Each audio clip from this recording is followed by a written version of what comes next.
Yeah. Good morning, everybody. Good morning, sir. Good morning. Good morning, Today, sir. Good morning. good morning. Good morning. Very good morning. So today we are just trying to learn how the power of a wind farm, windmill, or wind machine, WEG, wind electric generator, WTG, wind turbine generator, and solar farm, solar plant, whatever you say, how it goes to the grid. So only electrical part we are discussing right now, means how power is generated at what voltage level and how it is stepped up, and then it is goes to the grid via EHV line, pooling substation, pooling station. There is a difference. I want to just clear because many people are confused. जैसे अपन substation होता है, एक बोलते हैं अपन substation और एक बोलते हैं पीएसएस, पुलिंग सबस्टेशन. पुलिंग क्यों बोलते हैं कि इट इज बेसिकली पूल कर रहा है पावर को. अलग अलग स्केटर डब्ल्यूटीजी है, इसको पूल कर रहा है, या हो सकता है कि हाइब्रिड के केस में एक जगह से विंड उठा रहा है, दूसरा सोलर से उठा रहा है, तो दोनों को उठा के भी पूल कर रहा है, तो वो पूलिंग सबस्टेशन है. और ये जब ग्रिड में जाता है तो एसटीयू यानी स्टेट ट्रांसमिशन यूटिलिटी, जैसे आपके गेट को हो गया है, या फिर इधर एमपीपीटीसीएल हो गया एमपी में हो गया, या आरयूपीएनएल हो गया राजस्थान में, या पे एमएससीटीसीएल हो गया, तो वो जो है ये बोलते हैं उसको जीएसएस बोलते हैं. कई बार तो गवर्नमेंट के लोग नॉर्मली उसको, जैसे छोटे सबस्टेशन जो होते हैं 33/11 केवी, उनको जीएसएस बोलते हैं नॉर्मली, या गांव के जो लोग की लैंग्वेज है वो जीएसएस है. अदरवाइज उसको आप सबस्टेशन बोलते हैं, या बोल सकते हो आप सबस्टेशन या ग्रिड सबस्टेशन. ये केवल एसटीयू की लैंग्वेज है. और पीजीसीएल जो है सीटीयू की लैंग्वेज है, जो रिन्यूएबल एनर्जी के लिए पूल कर रहा है पावर को different different solar and wind power plant से, उसको बोलते हैं पीएस, पुलिंग स्टेशन. उसको ये नहीं बोलते अपन जैसे पीएसएस बोलते हैं ना, पुलिंग सबस्टेशन नहीं बोलते. पुलिंग सबस्टेशन अपना है, अलग अलग डेवलपर का है, वो है पुलिंग स्टेशन. ओके. और जब अपन एसटीयू की बात करेंगे तो उसको जीएसएस या एसएस बोलेंगे. ठीक है. This is the language. बाकी जनरली कुछ भी अपन बोल सकते हैं, ऐसा ultimately this is substation. Okay. So I just sharing my screen.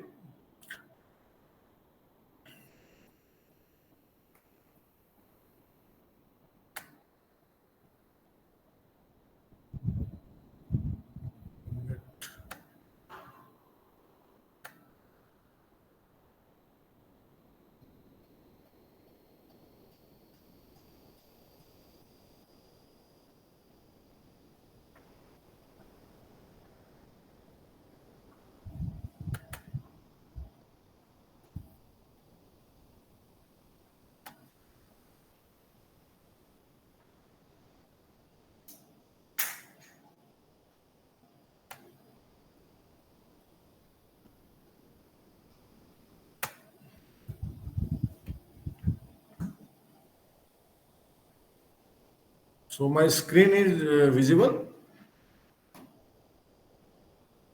Yes, visible, sir. Okay. So what we are going to discuss today is power flow for a wind farm. I am talking WTG, yani wind turbine is there. There is a generator. There are two types of generator. एक gearless है, दूसरा with gear है. तो normally जो अपन use ले रहे छोटे turbine पहले जो आए हैं वो 800 किलोवाट या 250 किलोवाट, वो gearless होते थे. Sorry, sir. English, please, sir. Unable to follow in Hindi. Okay. Sorry. So what I am saying, in WTG, in wind turbine generator, there is a generator, there is a gear basically. One is the gearless. There are lower capacity, 800 kilowatt, 250 kilowatt, but at higher capacity, 4 megawatt, 2.2 megawatt, 5.2 megawatt, or even above that, there is a gear. Okay. So this generator, normally we are using DFIG technology, doubly feed induction generator. It is surprising how the rotor and stator both are generating power. That's why it is called doubly feed induction generator. later I will tell you how it works basically. Okay, how it is synchronized also good. So this power generated, then there is a cables, means stator and rotor, both are, because both are generating, so there are copper cables we are using.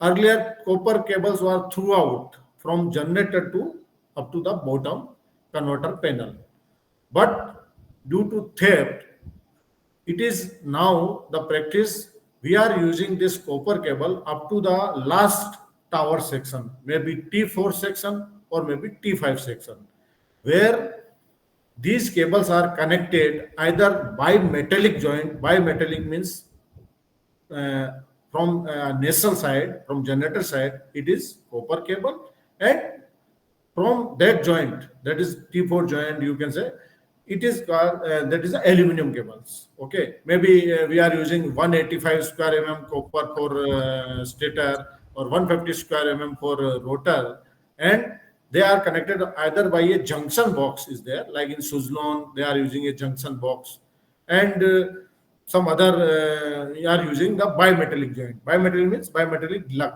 is there, means copper part is that side from generator side and aluminum part is bottom side. And there is a drum section is because nacelle moves around the as per the wind direction, where is the best wind optimization, there it rotates, so these copper cable rotate there. So what happens, there is a loop is left there, then the drum portion is there, drum or you can say some stand, then it comes down like that.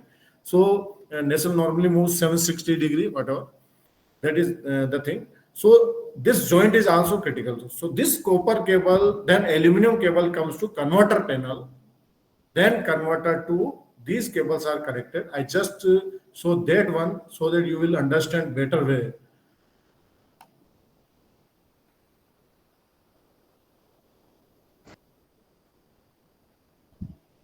Next,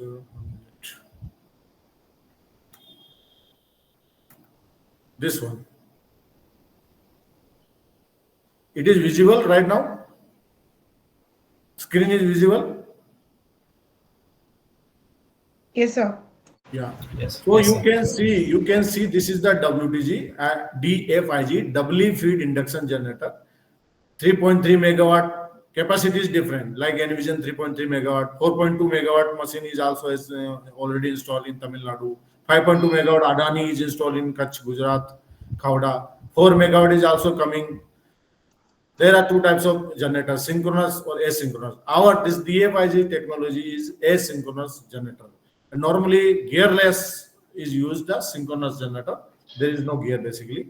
Okay. So this means WTG portion, nacelle portion, where our means generator is there. This power is taken to converter panel through cables. Then these cables, again another cables goes from converter panel to USS. This is the USS, Unitized Substation, where this 690 volt, what is generator voltage? Earlier we are using 690 volt. Now it is coming 950 volt also, then 1100 voltage also, means this voltage we are increasing, so losses reduced automatically. Okay, also we can design lower capacity this one. Sir ये 690 volt और जो generating voltage है किसके design के according voltage decide होगा sir? ये question answer session we will do in last. Okay, you just record it in your copy or notebook. Okay, in last you ask me what because no doubt we can make it a interaction section. We can interact, but it will go long. Okay, so you note down right now, because this is 690 volt is a standard. Now 1100 is also coming, 950 is also coming. Okay, but what is you are asking me why, how it is designed, I will tell you. Okay, means design is what design means, ultimately you can go up to whatever, this synchronous speed, synchronous voltage, you can synchronous speed up to means what voltage level you can go up to 11 kV also you can go, 10 kV also you can go. Okay, It depends on the design. Machine, it is a generator is a machine. You can design it.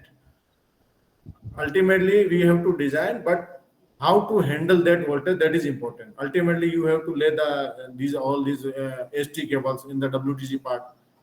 Okay.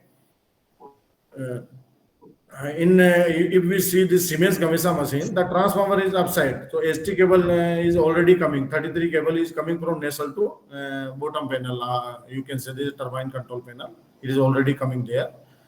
So this one, then other part. This is the DP basically. DP, either it is there. Two names: the unitized substation or DPR. DPR means only when in Siemens Gamesa machine only ST cable is coming the converter panel. Then again the breaker is there, VCB vacuum circuit breaker. Then it goes to the yard where only a simply LA or isolator is there. That is called DPR basically, because there is no transformer or no CTPT, whatever. That's called, it is called DPR. Otherwise, yeah. Anyone? Hello. Okay. So after that, there are different WTG. This WTG basically the scatter. This is a PCN, power collection, means doped conductor. That is 0.1 conductor, also 100 square mm at that. This is the square mm size of that conductor. So it is called 0.1 also. It is internal line. Through doped conductor, all WTG power is taken, and it is then means there is a capacity fixed for doped conductor. Either it is SCSR or AL59, triple AC, whatever type conductor. But we can say AL59. We are normally taking 16 megawatt on this doped conductor. That means if you have machine capacity 2 megawatt, you can connect 8 machine. If you have machine capacity 3 megawatt, you can connect only 5 machine, like that. Okay. So you have to decide, and through optimization, then this doped connected to Panther conductor. That is also called 0.2, whatever, like that. Okay. So Panther, then this is a feeder basically, external line you can say. Doped conductor is called internal line. Then this goes to this is the part of PSS. This part is basically the PSS part, pooling substation. What is there? Transformer is there. Means this 33 kV is taken either, if there is an indoor switch gear, then it is taken underground cable. Means DP is there, where LA isolator is there, then a underground HT cable, 33 cable is laid. Same it happens in solar also. I am saying here right now. Solar we will discuss again. So this 33 cable, in case of indoor switch gear, means VCB panel, vacuum circuit breaker are indoor, means in a control room. Okay. Then it is from this DP, means through Panther conductor is terminated at our DP, where LA and isolator is only there with earth switch, line side earth switch is taken for the safety point of view. Then this is underground cable, you can say in cable trunch also you can take, whatever it's your choice. That cable is go and terminated to our vacuum circuit breaker, means this indoor switch gear.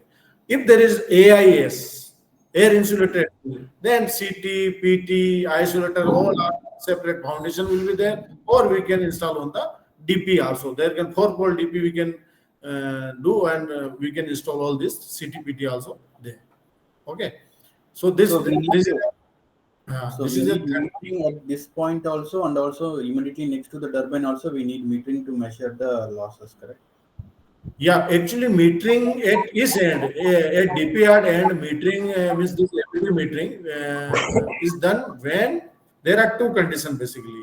One is if there is a common pooling substation which are used by 2 to 3 customers, means there are different customers. Okay, like 5 customer is there, yeah, 2 customer is there. If any single customer there, then metering at 33 side is not required. 33 yard side not required in PSS, because the use of that meters, APT meters, are energy. This line loss apportion, means line is common. Like at one pooling substation, there are 3 customers. They are generating different power, but line loss will be a common parameter, but that to be distributed to all 3 means this you can say client customers. So how to distribute? For that one, we have to measure the generation at this 33 kV level, which are entering in the PSS. So this meter is basically used only energy, it is line loss apportion, and it is only that case when there are two or three or maybe only one customer, but with two PPA. Like earlier, he has done PPA of 250 megawatt at the rate of 3 rupees, and another 50 megawatt he means 2.5 maybe. So there are two different per kWh. Okay, PPA is there. So again, for that purpose also, we have to install ABT meter there. Now this 33 kV indoor gear, switch gear base, or maybe again, if it is outdoor type, AIS type, then it may be like our pipe type, and that's ACR conductor, ACSR, or whatever conductor, zebra conductor you can use. But now indoor switch gear is mainly used. Okay. Now this is again that our this trafo way, this transformer. I am showing 66 by 33. It can be 220 by 33 kV. It may be 132 by 33 kV. 33 kV is fixed. Okay. Then again this transformer way. Then double bus system is normally used. Either main bus 1 or main bus 2 or main bus 1 or transfer bus like that. This is the configuration normally used in the wind farm. Okay. Then it is line bay and this EHV line. Then this grid side bay. And now, if we talk about where is the ABT metering is done, in some plant I have seen the metering is done at the wind farm end, or you can say solar farm end. But due to this line loss, because if this metering is done at wind farm end, then line loss to be borne by the utility, either it is CTU or STU. So what they did, they are now doing this commercial metering, ABT metering, their grid end. Grid end means whatever the bay starts, then LA, then web tray for PLCC, then this metering CT, PT, and then isolator, then the bus system is there, same configuration there. So then the metering is done here, means when this line is enters in the grid. So this ABT meter, commercial purpose metering is done there. So line loss is borne by the developer itself. Okay, in both cases, in PGCIL case, CTU case, they are putting their meter in the in the bay control unit. Whatever the bay control unit in the switch yard, they are putting there. They are not making any separate metering room. But in STU case, either they are making a shed, metering shed, or making a separate metering room construction, civil construction they are doing in the STU case. But in PGCIL case, meters are installed in the CRP itself in the bay control room.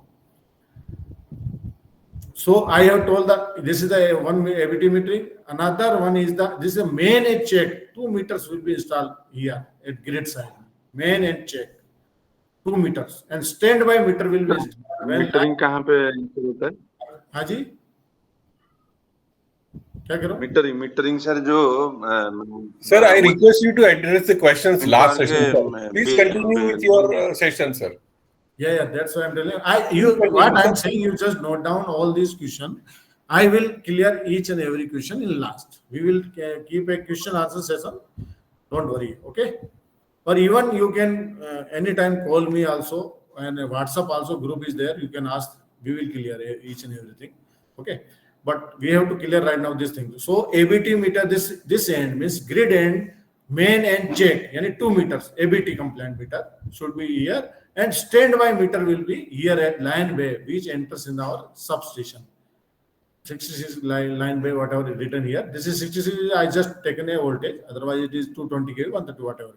So this end again standby meter will be installed. Another thing is I will tell later. This is the AMR. AMR means automatic meter reading, which is again a grid compliances right now. Your meter reading should go to SLDC or load dispatch center. Real data should read there.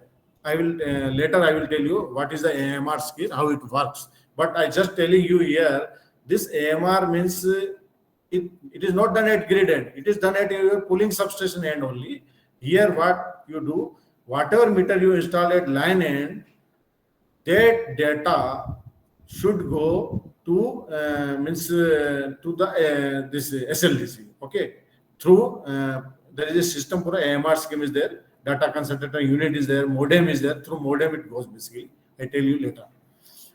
Okay, so what I saying, so we will discuss all this already. This we have discussed. Now we discuss the solar farm. What happens in the solar farm? In the solar power plant, how this power is go.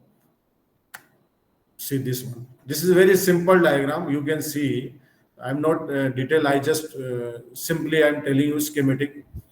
This is the solar field. There are two cases. One case is there where string inverter is there. Means solar area is there and inverter, string inverter, every string inverters are there. Okay, why inverter do? Inverter do DC, convert DC to AC. So these are the AC cables. So AC cable itself comes from the solar field, from string inverter to our LT panel, which is in the ICR, inverter control room. It is called ICR, where a 33 kV VCB panel is there.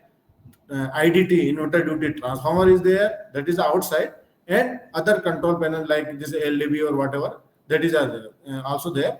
And in case of centralized inverter, that is also put in the inverter control room. So what happens? This 800 volt, 1500 volt, whatever the rating we have designed, this cable comes from the string inverter to this LT panel, then it goes to the LT side of the IDT inverter duty transformer, say 800 volt AC.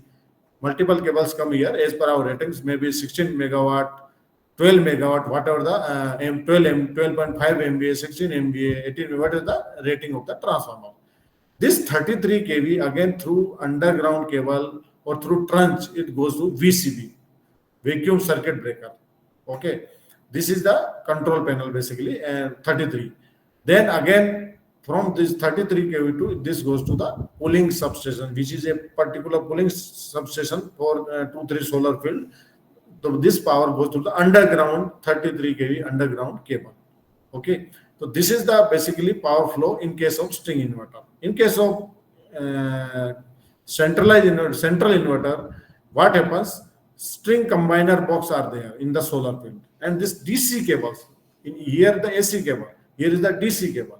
This DC cable goes to this central inverter, where this inverter convert this DC to AC. It goes to again transformer LV side, and then HV side 33 goes to this VCB, then VCB to underground cable to PSS. This is the power flow in the solar field. Means if you ask for a solar, what are the components for a power? So there is a solar field, there are inverter, string inverter, central inverter, then there are vacuum circuit breaker, then there are IDT, inverter duty transformer, then 33 cables is there, then pooling substation, EHV line and grid. Same like wind farm, there is a WTG, unit substation, dog and panther conductor line, and then PSS. And this is the difference basically. So we have discussed this thing. LILO line, again, I just telling you what is the LILO basically. LILO line is where if we are not making any radial feeder means there is a pooling substation, maybe for solar, maybe for wind, and this goes to our band. Okay, so grid side band. I'm dealing band. Okay, grid side band. So there is a separate our line bay, and maybe we need to extend the bus. There is bus also. There is a different thing if we have to develop there. Otherwise, already there is a bay we have to construct there. Metering is done there, and line comes EHV, and here our pooling substation is there. Okay, but in case of LILO, there is no radial feeder. What happens? Whatever line passing near to our pooling substation, very near, there is no long line, very near, maybe say within 500 meter only. So this line is cut at one point, any angle tower, you can do that one. That one, from one point it enters in our pooling substation through a line bay, that is called line in, and through bus, again, line out. Then again, this is a out from the other end goes from there. This is a LILO. I have not mentioned here, diagrammatic, but this is like that. And our power, which is coming from either from WTG or either from solar, through transformer it come 33 to again 132, 66 kV or 220 kV level. It goes to the again the bus, and then metering is done basically there itself metering. So what you have saved in the Lilo, you have not done the line only. EHV line you have not done, but we have to do, well, whatever the band is made in our pooling substations. We have to give them land. We have to construct control room for them. We have to make line in or line out bay, 2 line bay. We have to construct bus coupler is. Bus coupler already if we make the power pooling substation, that is already there. So it is not a different thing. This is the thing. Metering is done in our PSS end itself, but it comes in the STU scope, not in our scope. And that bay again, overall 2 line bay we have to make in case of radial feeder, one at our pooling substation and another at grid end. But in this case, we have to make 3 line bay. One is for line in, another is for line out, and one for our own bay. Means our power which transfer power comes to any bus, then bus to a line bay is there through metering. Okay, this is the Lilo basically. PLCC we have we know all of that. The PLCC used means for any remote site breaker is there, like power line carrier communication. Means through power, how data and speech both are communicated. For this purpose, PLCC used. Means if any fault occurs nearby to our pooling substation, then before feeding the fault to the remote end grid substation, this PLCC, what does, if fault goes there, then it relay start working, and it takes 20 millisecond time maybe. So PLCC basically works within 12 millisecond. Basically, that's why is the purpose. PLCC is used in that case. What it does, wave trap is there, means this only 50 hertz, which is our for India frequency, it allows to enter in the switcher. What are the above frequency, maybe in the range of kilohertz, say 150 to 500 kilohertz, that frequency remains there, which is used for the communication. Okay, CVT again, that is either coupling capacitor or CVT. CVT works both as a voltage and capacitor. This coupling capacitor, or separate. If you don't want this line PT, then you can use only coupling capacitor. Okay. Now, this we have discussed. Yeah, I want to show you SLD. Okay, I think you are able to see. You are able to see this SLD? Not clear enough. Can you see? Yes, sir. Yeah, this is just sample for you, just to see how the layout basically. Visible. 1 minute. Visible now? Okay. I just zoom. No.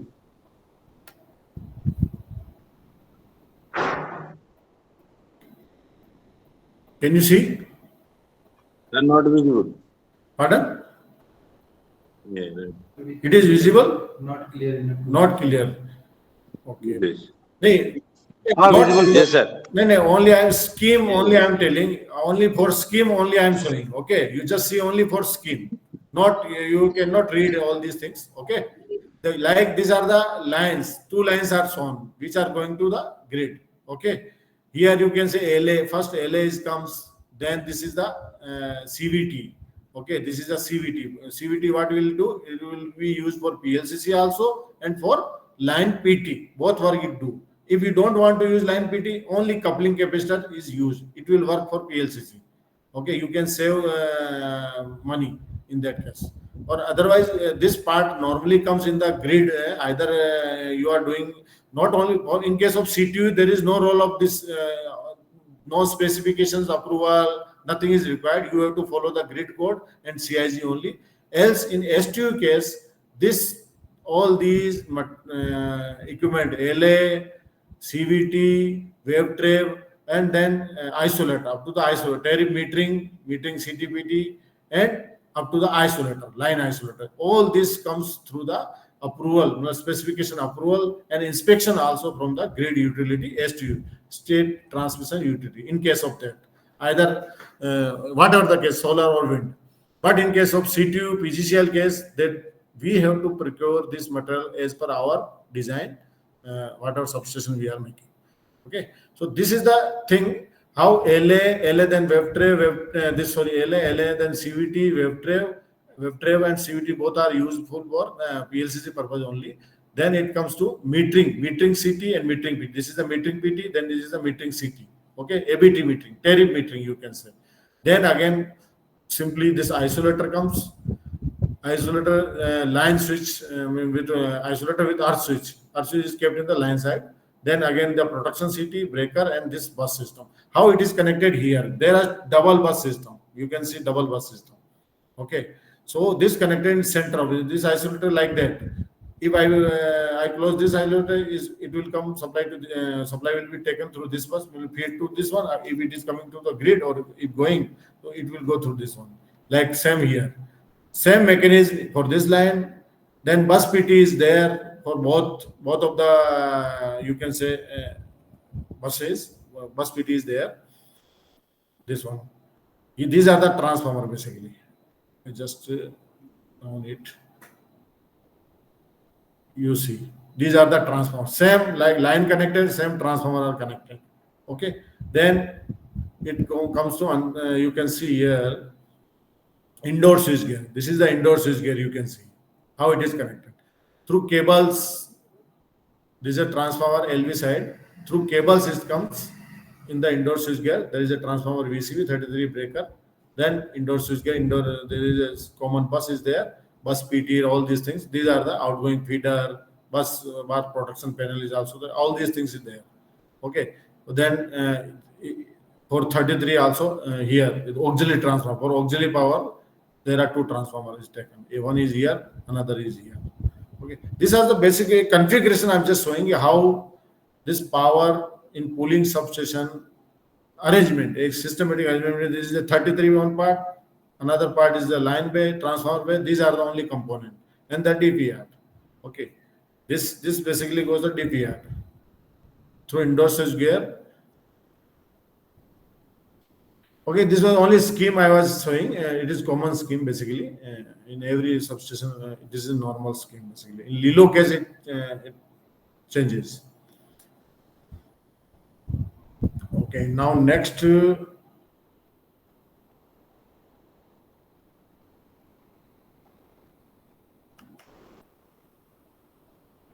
This one I was just want to say you LDC load dispatch center that real time data points. Yani whenever we are charging any substation, so one thing we have to do, we have to register our project at SLDC state load dispatch center, or in case of CTU PGCL case, either if which region we are coming.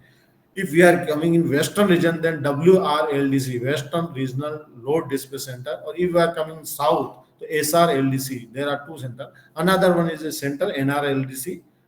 Okay, so normally if we talk about WRLDC, so what data they ask? So there are two different things. Means if it is STU, State Load Dispatch Center is there. There is a minimum requirement of the real time data requirement for the means our pooling substation as well as our wind or solar farm. Now we discuss about first we discuss about the this SLDC. Okay, State Load Dispatch Center. What they normally ask?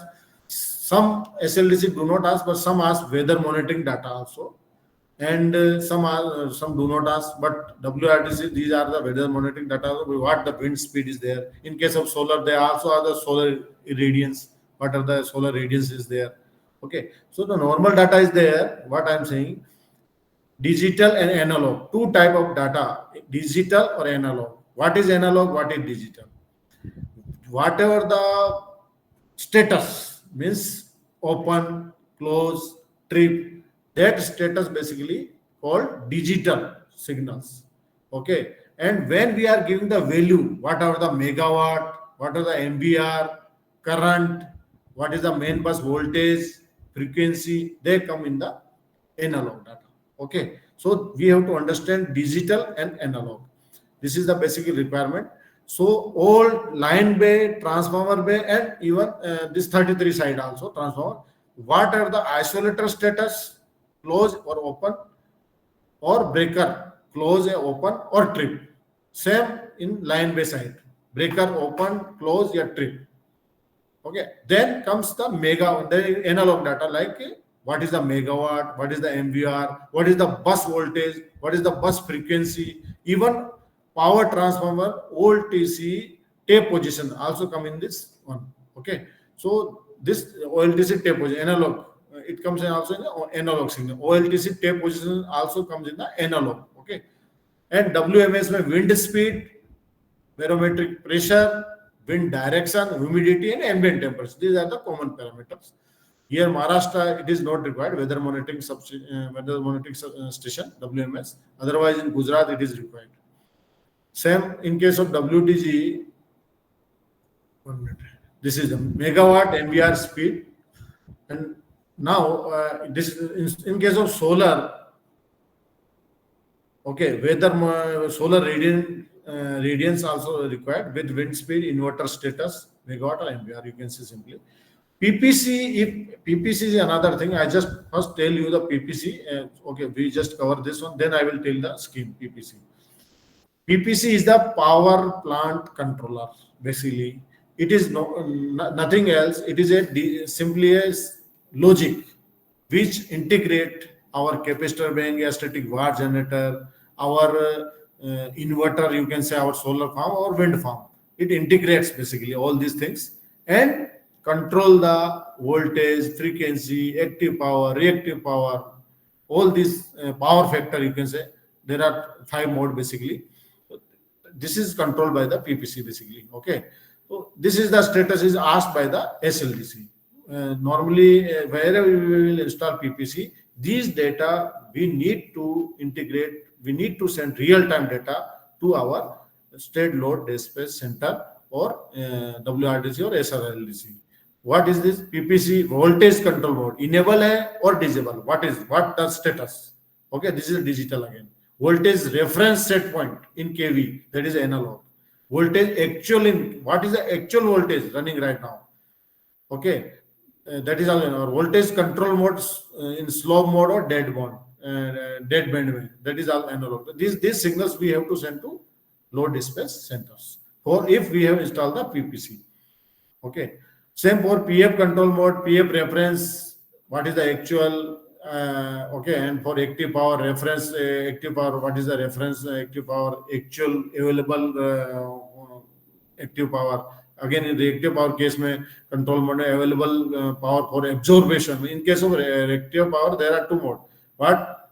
Injection, available for injection or available for absorption. Okay, what data we have to give. And LVRT load, low voltage ride through, and HVRT, high voltage. These are again grid modernization. Now in wind farm, wind machine, this is mandatory to install LVRT and HVRT. And these signals also you have to send to our load dispatch center. Nor in case of CTU, unless we cannot send all this data on SCADA validation. This is working on our HVRT, LVRT. Means LVRT, HVRT is there for a time being when there is a slope, means a sag in the voltage. There is a voltage, low voltage there. At that time, they do not allow to trip the WTG and they ride through. Okay, in that case. Same in case of HURT. These are the device basically. Both are need to be enabled. It is mandatory basically grid requirement right now. That signal also should be configured with SCADA and should go through to our LDC through photo panel fiber optic. Okay. Now that this scheme you can see. This the AMR scheme. I just tell you first the PPC scheme. What is the PPC? Okay, let's clear this one also. I just told you that is this one AMR, automatic meter reading. Automatic meter reading means whatever the meters, that is done through the IEM. IEM means interface energy meter. That is same ABT meter, but we can use even TVM also, we can use in that case. That is only for normally it is done with IBT meter itself. You can say IEM, just name it or interface, because they are interfacing with the SLDC, but they are ABT meter only. Just keep it in mind, IEM. So what happens, wherever we are doing the billing, commercial metering is there. At that time, other meter is there either in series, you can say, or separate CTPT set we are using. But that data we have to. You see this one, you will it will clear to you. Like here, okay, this is the AMR panel. Okay, there are two panels shown. You can see one is the a total AMR room, means metering room, where we have installed this panels.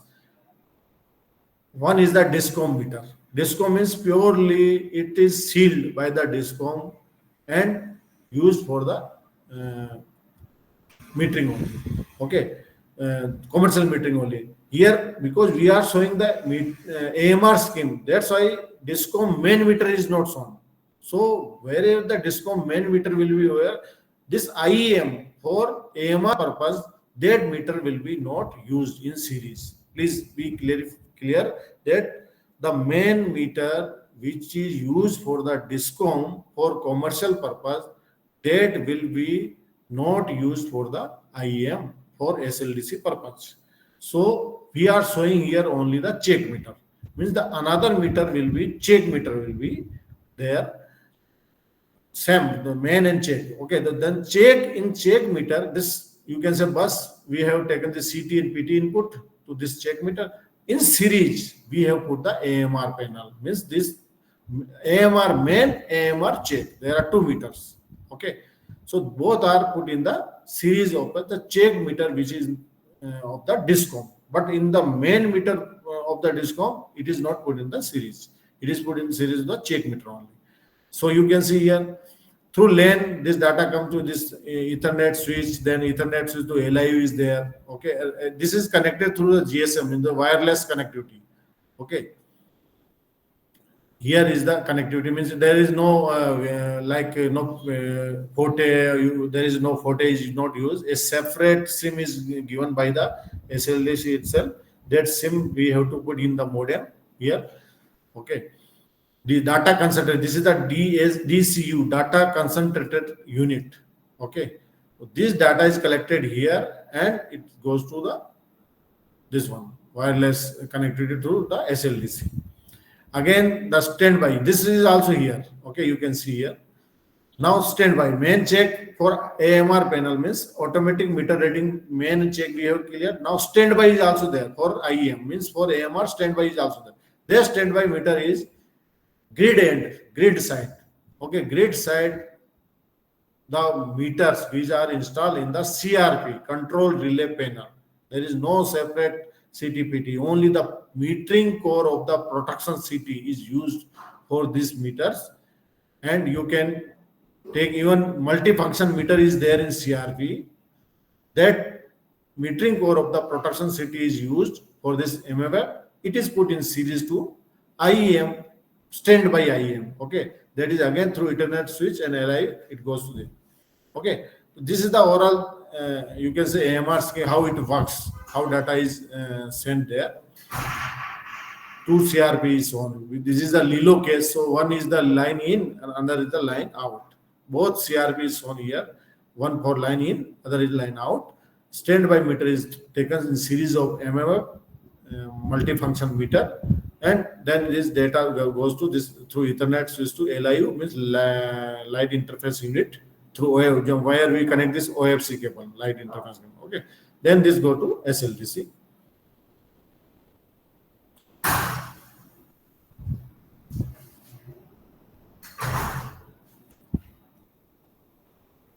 Next we discuss,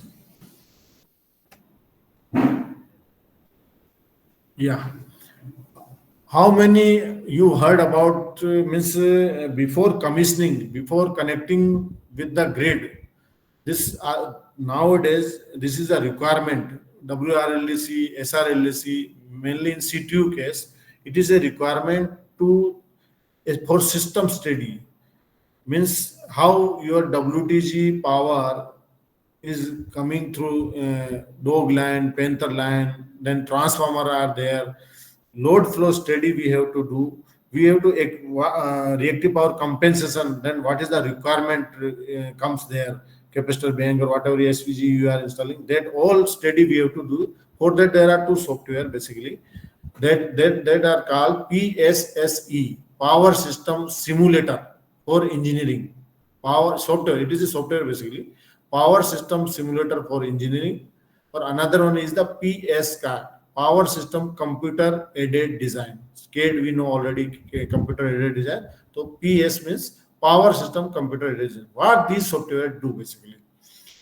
PSSE, Load Flow Analysis, evaluate steady state performance for grid compliance. It is a grid requirement, means if you are integrating with a central grid or with the grid, a CTU level, you are integrating your WT, it should be compliant.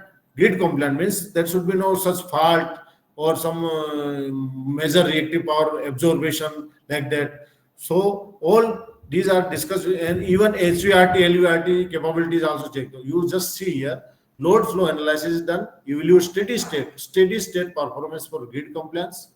Dynamic stability studies simulates. It is run through like line length is also very important. Whatever our final connect line length is there, maybe we have not connected many WTG line, we have not completed line, but approximate line length we have to give so that this study can be done. Accordingly, what that study should be compliant and that to be submitted to WRLDC before commissioning of our wind farm. It is must. After that only we get this one. For that EHV line should be also complete, because from grid to our WTG and total system should be through, and then only we can run this particular study. And after this study, if it is compliant to that, we have to submit to WRDC, then they give the FTCC, first time charging clearance. Okay. Dynamic stability studies simulate plant response to grid disturbance. If there is a grid disturbance, how our plant will respond. Short circuit analysis. In case of short circuit, how much fault current will be there, or how much our WTG will contribute. It depends on their capacity, their characteristics. All these things depend on them. In solar also, it depends on inverters. Grid compliance verification, verify LVRT, HVRT capabilities. PSCAD, Power System Computer. What it is? Electromagnetic transient (EMT) studies, detailed transient analysis, control modeling, accurate modeling of electronics, part analysis, harmonic studies, evaluate fault level, all these things. So key WRDC requirement, you can say dynamic modeling means when just assume, simulate, our plant is running full load, complete, like if 2 megawatt capacity, it is running at 2 megawatt. What is the loading on the lines? What is the loading on transformers? How they will behave in different scenario. That is studied through these two softwares, or that system study is submitted to WRDC or SRLDC for their validation. Accordingly, they give the clearance. Dynamic modeling should be validated for accuracy, grid code compliance with CEA, CRC guidelines, real-time modeling validation. Okay, so these are simple. I just give you the brief of this one, not in detail how it works. This is the basically feasibility study. Means whenever we connect, means first of all we plan like in case of if it of wind farm, we install this wind mast. You can say wind mast we install there. Then we study wind data. Accordingly, we fix a site. Then we take the permission from the nodal agency of the state. Like for Gujarat, it is JEDA. For Maharashtra, it is MEDA. Okay. Punjab, it is PEDA. And for our Rajasthan, it is RREC, Rajasthan Renewable Energy Corporation, like that. They give the permission. Okay. So after that, second things comes to power evacuation. Means if we have we have got the permission to install a wind farm or solar at particular site, then how this power will be evacuated to the grid. So we will fix the pooling substation land according to our scattered land locations accordingly. Then for system steady, we pay the grid. They steady. Okay. If 100 megawatt to be evacuated or 200 megawatt to be evacuated, how it is feasible or not, they just steady as per their infrastructure. And in this study, what is that study? What they conclude? They basically study, okay, that they approve that megawatt capacity, where the connectivity substation will be there, what voltage level solar wind farm will be integrated, at what time limit their infrastructure, all elements, power evacuation will be available for to evacuate our power, or any additional P element if we require to augment or maybe replace, that is also written in that system power evacuation feasibility study, a system study you can say. Actually, I am taking that study, the piece card pieces is different. Okay, that is after the installation. This study is the starting when initially we plan for power evacuation to a grid. So they also pick the developer responsibility. What developer has to do? Developer has to complete the construct the EHV line from pooling substation or GSS up to the GSS or STU, the PS in case of CTU. Then they also clear priority will be given to their developers who have possession of land. Means if we are installing solar farm, their solar land should be available. With cell deed should be there. If you are installing wind farm, at least 50% WTC location in hand or cell deal should be done. Then they will give the priority for the power evacuation. Otherwise, who are the next? They will give if land is available with them, they will give permission to them. They will not wait for you. Okay, so within 3 months by STU from the date of the letter of system a feasibility study. Whatever the feasibility study they give that letter, from that date within 3 months we have to submit the land documents. Okay, in case of wind farm for WTG location or in case of solar for solar field. In case land document like cell deed or document is handed or within time frame the application if not done, then it is rejected without any notice. Condition of generation control. This is also taken because whenever they are giving you after system study, they are giving you grid connectivity. For grid connectivity, they are allowing you in the system study. They are showing yes, you can evacuate 200 megawatt or whatever. Then they also tell you have to install SPS, special protection scheme. I will tell you later what is SPS. Special protection scheme is there to control automatic AGC, automatic generation control scheme should be there. Means whenever there is overloading in their transmission line, any other elements in the grid, then your generation, your wind farm or solar farm generation should be controlled through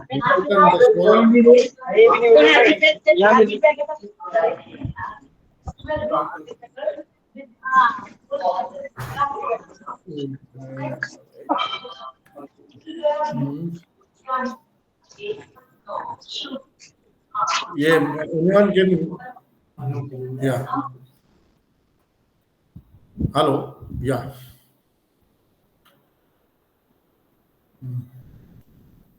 So this is also mentioned there. Okay, condition of generation control to avoid overloading of transmission line of STU is always mentioned in that system study. Okay, or in that feasibility power evacuation feasibility study, and they ask from the developer to install SPS or generation control, even trip if required. There are two basically. One is a trimming, generation trimming. First case, second case is the generation trip. Both cases should be there. In case of contingency, if there is requirement, direct tripping scheme should be there. System study charges to be borne by the developer in case another study required to add any additional capacity, then charges around rupees 1,50,000, 2 lakh rupees with GST plus GST per study to be paid to STU through DD by the developer. Okay. So this is the, after that, this feasibility study, they, we have to pay them, then next it comes grid connectivity basically, okay, GC. And after grid connectivity, again, what we do in this feasibility study itself, we make our budget, while they also not calculate all these things. Then it comes some new things in the grid connectivity, that is again a later. Again comes the estimate, next portion. In estimate also some new things comes, okay, new things may be added, because it comes in their mind later also. So whenever we are making any budget for power evacuation infrastructure, we have to keep in mind, we also study thoroughly what is the possibility, what the new things we have to do. If we are not noticing, we are just believing on our grid persons only, so there may be chances that we have to bear some extra costing also, maybe delay our project also. So we have to be very careful in this case. Thoroughly we should study at our level also what to be done to evacuate our power from our substation to pooling substation to grid. Yeah, this is the thing. SPS, lot of people, I'm just talking about the special protection scheme. What is this one? Special protection scheme. I just 1 minute. I just checking my sound is there or not. Basically, my voice is clear. No? Yeah. So I am telling the special protection scheme, SPS. What is this one basically? So I have made a schematic to understand this scheme. It is very easy. You can understand. So what is there? This is the WTG. Okay. This is WTG, which is already have EMS, means energy management system, you can say. Okay. Or these all WTG generated, connected through OFC cable, maybe 8 core, 12 core, 24 core, or 48 core, whatever. This OFC is through OFC, this energy management system. This is a PLC controlled software like this. This is a PLC controller, basically PLC based controller, basically EMS. So this is connected through this one. Okay. Now, and then workstation is there. Or in case of solar, inverter are connected, same like this one. Okay. So up now, this is the grid. Okay. Grid is told you that is 70 megawatt is the PE limit. Means you have to control your generation. While you have installed 100 megawatt, your generating capacity is 100 megawatt, you got the connectivity of 100 megawatt, but you have to limit your generation by 70 megawatt, not above that. So how you will do? What you have to do in this our overall scheme? So first phase will be our this PPC, power plant controller. If there is a inbuilt this EMS is there, then it is okay. Otherwise, we can install PPC. PPC we have to install, because further we have to go for SVG also, capacitor bank, or that we have to integrate that one also. So for that purpose, PPC is required, because it will integrate overall capacitor bank, either SVG, then our this WDG portion. Okay. And it takes inputs from grid side, line by CT and PT inputs. Okay, so that PPC is also there, but here, okay, if PPC is not there right now, if no capacitor bank, no SVG is there, or inbuilt PPC is there, EMS, energy management system, if turbine itself have this PLC control based system, then what we do, we first give a setting. A set point means 70 megawatt. Here, okay, this set point will work like that. AGC, automatic generation control, means we will give two set points. One will be if any generation goes above that 70 megawatt, it automatically trim the generation, individual WTG, and keep it up to 70 megawatt cell. Otherwise, if any risk is there, means immediately goes below, it trip also directly. Okay, some WTG it will trip. This is the work of this. This is the first thing where we have to do this one. Where is CT and PT input will be given to this EMS? Wherever our generation is going out to connected to grid, where we are connecting the grid, that bus PT voltage, PT voltage and CT current, which we are interface. You can say POI, point of interface, point of intersect connect, where we are interface. You can say point of interface where we are connecting at grid. That at our pooling substation end, it is all total installed at our pooling substation end only, where we have to take the CT inputs and PT input. We have to give this one. This will calculate what megawatt is going on or what set point is there. Accordingly, it will control. Okay, this is we do here. Now, active power only. We are controlling here only active power. No reactive power, no power factor. There is no other controls. Only active power we will control in megawatt. Now, second thing, what we can do in a pooling substation, there is a transformer. Okay, HV side and LV side. Like if you are evacuating power at 132 kV, another one is the 33 kV. So in 33 kV also VCB is there, but that is taken only for last step in emergency trip, which is done through the SCADA or locally also we can do. Okay, that is the last step. Before that, what we can do? We can set the overcurrent or overload relay setting, overcurrent relay setting, you can say, power transformer and line. Both there are breaker is there, for line breaker is also there, and transformer also HV side breaker, not LV side. HV is already the 33 feeder side. No LV side, there is no control. Transformer HV side only. Whatever the relay setting we have to do like that, this transformer, if there are two transformers, for example, we will control them. Like if we have to go 70 megawatt, we will control it 35. If only one transformer there, so this is only, if this is 100 megawatt, then we will control it to 70 megawatt through the relay setting. Same we will do here in the relay in case of the line. So these are, first control is EMS, this inbuilt PPC in the WDG itself. Same inverter through will control like that. Second comes to this relay setting of transformer. Third comes to the relay setting of the line. This is the overall control, or this is the grid. What I'm just trying to make you understand how this SPS, Special Protection Scheme, works. This is the only way. Otherwise, what is another way? If this EMS is not available, we will install a PPC and we will put it in the active power control mode. And the CT and PT input of the line, grid side line bay in the our pooling substation is there. That input will be given to that PVC and we will put it in the active power control mode and we will give a set point to our PPC, power plant controller. That is the only purpose. Okay, hope it is clear to you. Next, yeah. PPC, what we are discussing, just a schematic I have made to understand this one, how PPC works basically. Okay. This is the power plant controller. Okay, PPC. PPC is directly connected with the LDC for plant operation set point also. Even in coming time, right now only signals are going there. What is going on?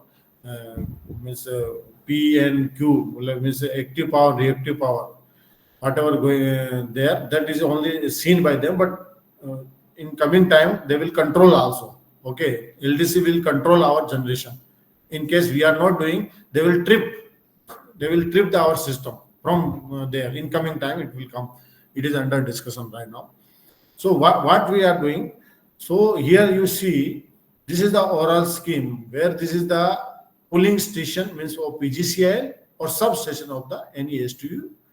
Then this is grid side line bay. In here our case, that's a grid side line bay. Then it is a EHU line, and this is the PSS side line bay. Here line bay, here the metering CTPT is done and protection is also taken. So there is a CRP. So this is not for ABT metering, it is not done. There is a CRP. In CRP again, what happens in CRP, we install another meter that is called the power quality meter, PQM, power quality meter. One PQM is installed there. This PQM takes inputs of this metering core of this protection CT and PT voltage, and that this particular meter gives data of voltage and frequency to PPC. Okay, same in case of WDG. I already PQ input. Yes, from this WTG and inverter also it takes PPC, collect the inputs. Means PQ inputs, you can say, like active power and reactive power, both. Voltage and frequency. Okay. So you can say these inputs are taken by PPC here also and from this one also. And here, this is the only this central control room. Means all other means generating stations is also connected there. So our plant PPC data goes there. Other where this is a central control room at SLDC end. It is not at our end. It is at SLDC end basically. So they just see there what is going on. Okay. So they also can control plant operation set points. They can set point here directly controlling. You can see through PPC. They can set what will be the flow of reactive power, what should be the active power mode, power factor, voltage control mode. They can put here. They are taking the inputs, and this is directly reaching to LDC. The LDC can set itself. So this is the overall connectivity. This is the control and monitor system. Okay. So this is the overall scheme of the PPC, just for understanding purposes. Here. This is the again PMU. Yeah, all these things are PMU, phasor measurement unit. Recently, here also we received a letter that CE guidelines कि above 50 megawatt capacity, any RE plant should have this phasor measurement unit, PMU. They have to install PMU. And PMU directly interact with the grid. And the GPS, separate GPS, not the substation GPS is not used. For PMU, there is a separate GPS is used, which is synchronized with all other PMU of other plants. Okay, this is totally controlled at central level at LDC, load dispatch center. This is the schematic. You can see how PMU scheme is worked. Here you see. Separate GPS. Okay, this is the PMU. PMU 1, 2, 3 means how many elements you are connecting. Like right now, only requirement is at line bay. Means where we are evacuating our line bay means at our pooling substation, which is the line bay. 2 line bay be there. If there are 2 line bay, we have to install 2 PMU relay we have to install. If there are only 1 line bay, we have to install only 1. Okay, some people are installing for transformer also HV side, for SVG also. That is not required. Only required for grid interfacing point at our pooling substation. There we have to install this one. This PMU inputs are taken. CT and PT inputs are taken from grid side bay CT. That input and whatever the bus is there, bus PT voltage is taken. That is input is we have to give this PMU. This is the actual phasor of voltage and current. Means within, you can say, if you see now what is the difference between this one or other way or other meters send the data. This is the difference basically. Why PMU is used basically. You in milliseconds. In milliseconds they send the data. Okay. Here you can see.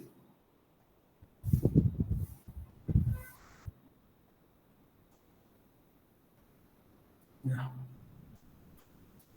Then the frame is very below, means they work in 50 to 60 times per second, like that. Okay. So fast data response is received there before our other meter data reach there. Before that, what is going on? So this is very means you can say very responsive, very fast response is received. That's why PMU is installed. Okay.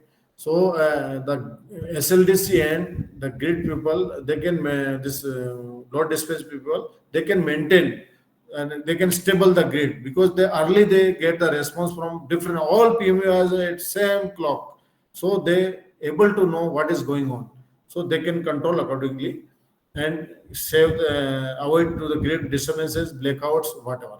This is the purpose. I have said you the how this PMU you can say here.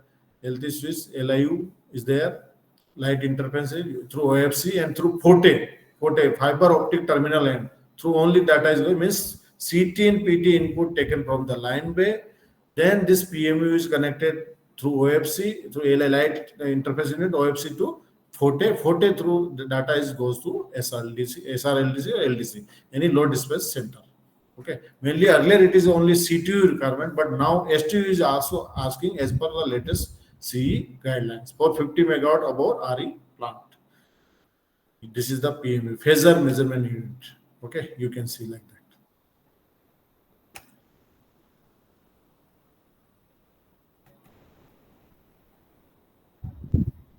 This is I have taken. Some people are also asking. I am not aware. Earlier only we are taking whenever we are charging any line. Means normally EHU line I am talking. 33 line or only we are taking IR only. But for 220 kV line, even not all STU asking signature analysis, but like STU at GateCo also they are asking signature analysis. They are doing since 2014 or whatever. So what is the difference basically? What is the signature? Just like a signature is what is it? It is just like a MRI. What MRI we do for our body, that is just a MRI for our line, where all insulators, any degradation is there in conductor, whatever it comes there. So what is the difference between IR means insulation resistance means megger जिसको अपन बोलते हैं and signature analysis. For signature analysis, no sensor are used. Meaning the line, there is no need of any sensor to install. Simple, whatever the CT and PT is used in our bay to feed the power to our line, it should be dead. It should not be live. Whenever we are doing signature analysis, line should be in shutdown. Okay, not in charging condition, or there is no sensor required. Whatever CT and PT is there, means in our line bay, where from we just feed the this signals goes there, and what response we receive accordingly we calculate. But in IR also there is no device sensor required, only meager that IR meter required, and voltage we feed there and current is measured. Okay, monitoring, continuous monitoring based on signal behavior and continuous monitoring. We feed continuously signals are feeded and what response we are getting continuously. Or here periodic testing like that. Okay, purpose fault detection, arcing, insulation breakdown. IR do not check our insulator string. Okay, they do not check hardware, all these things, but it is checked here. Breakdown, transients and condition monitoring. Okay, this is a evaluate IR evaluate insulation condition only, detecting breakdown or leakage, whatever. Data sources, current voltage waveforms from substation or relay station. Real-time capability, fault detection, gate detect variety of faults. We come to know at what kilometer, what type of problem is there. So directly we can go there and address the problem. Otherwise, we will not come in IR. If IR value is less, we all patrol the line and check where is the visually only we check. It takes time. So in signature, we perfectly get at what kilometer the problem is there. We go there, sort out and what insulator problem is there or conductor problem is there, jumper problem is there. It comes there. Okay, we can identify, detect from this signature analysis. Or C2 is this is mandatory before charging any new line. It is mandatory to take the signature analysis. And some STU is also doing. Okay. Normally it is done at 220 kV or 132. 220 kV it is done basically. Sensitivity, high sensitivity to transient fall and signal deviation infrastructure. Okay, great component. Okay.